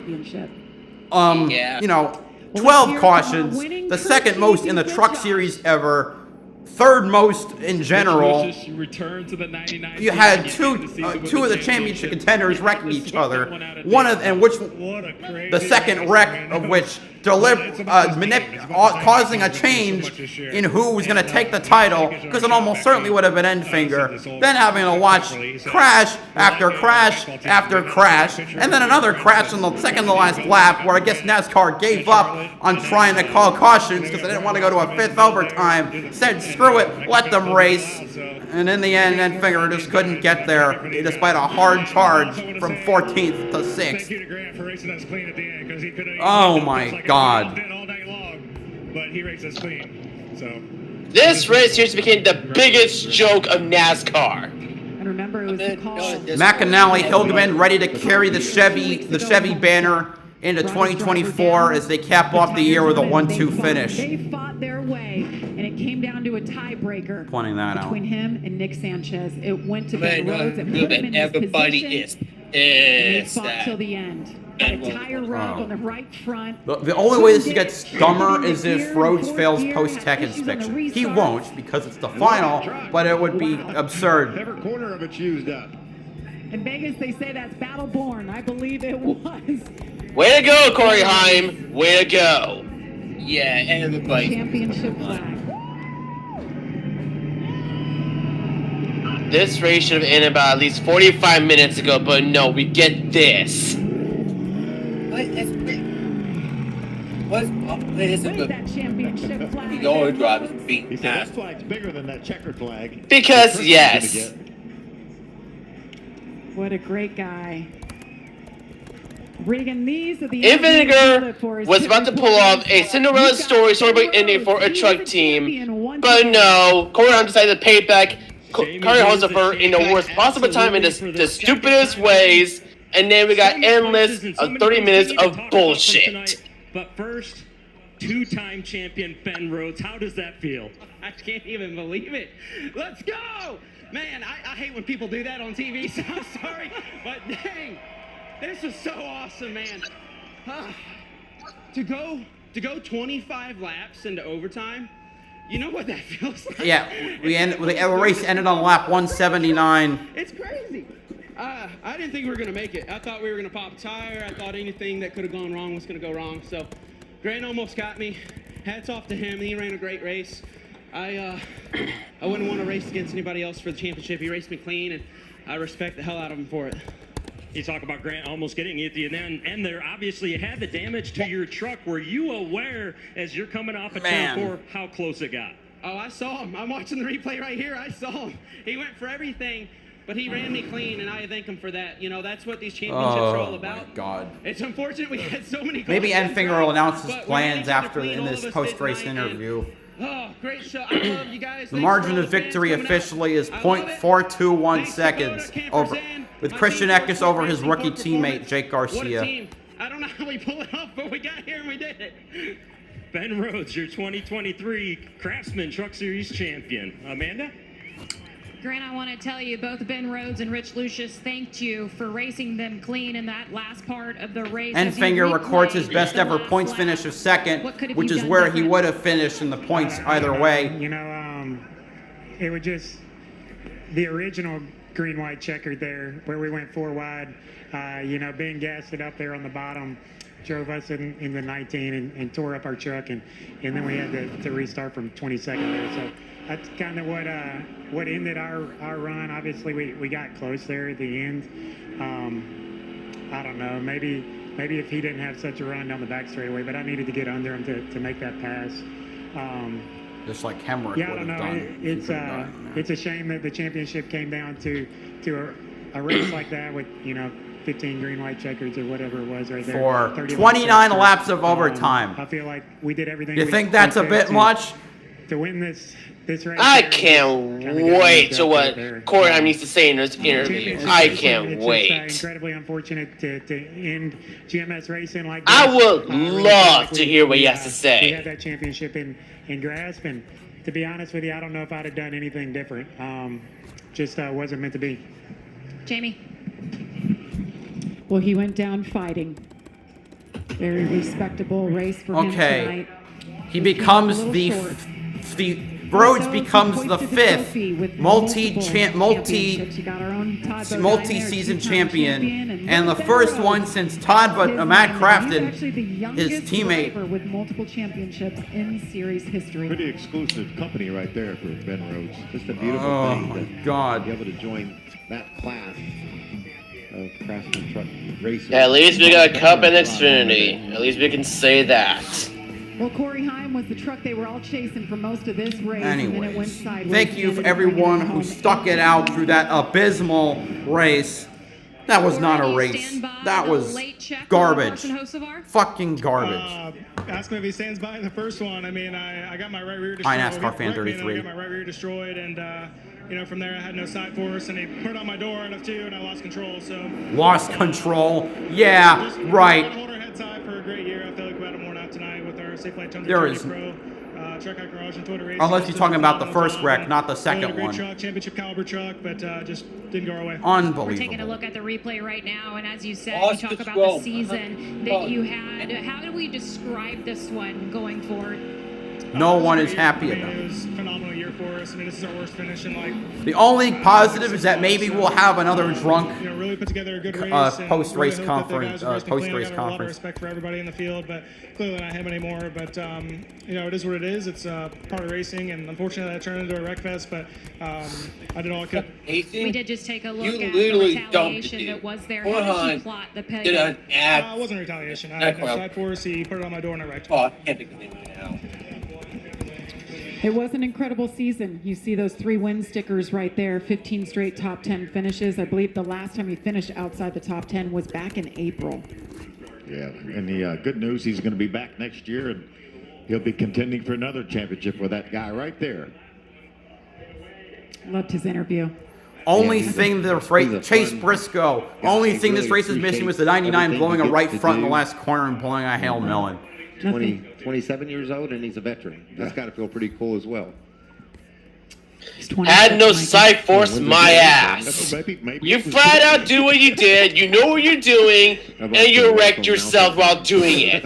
You're pathetic. So just past 12 o'clock. What you think? I mean, the garage doors open, I think, at this point, like 13 hours ago, and these drivers and these teams worked.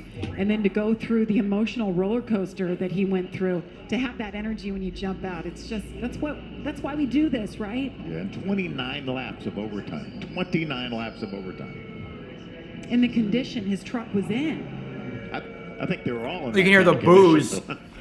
I love when he finished up. When's the last time I saw Travis Brew after being fucked over a championship? Oh yeah, 03. But he's like, "Where's my team? Where's my Corey team?" Hines he definitely wrecked him on purpose. This S&T data. Denny, get the S&T data. We need information. Championship stage. There's that beautiful trophy. Problem is, you can't be suspended because the season's over. Back in our series, All what a year right, it was. Hocevar is, I think, done with his stuff. So thank you all so much for coming out to this. Tomorrow is the Xfinity Championship, where it'll hopefully be cleaner. So, thank you all so much. See you tomorrow at 7 p.m. Eastern Time. BowserJrXD signing off. How long before he gets a libation in his hand? Have a good one. They're good, he said. It's flying all around him right now.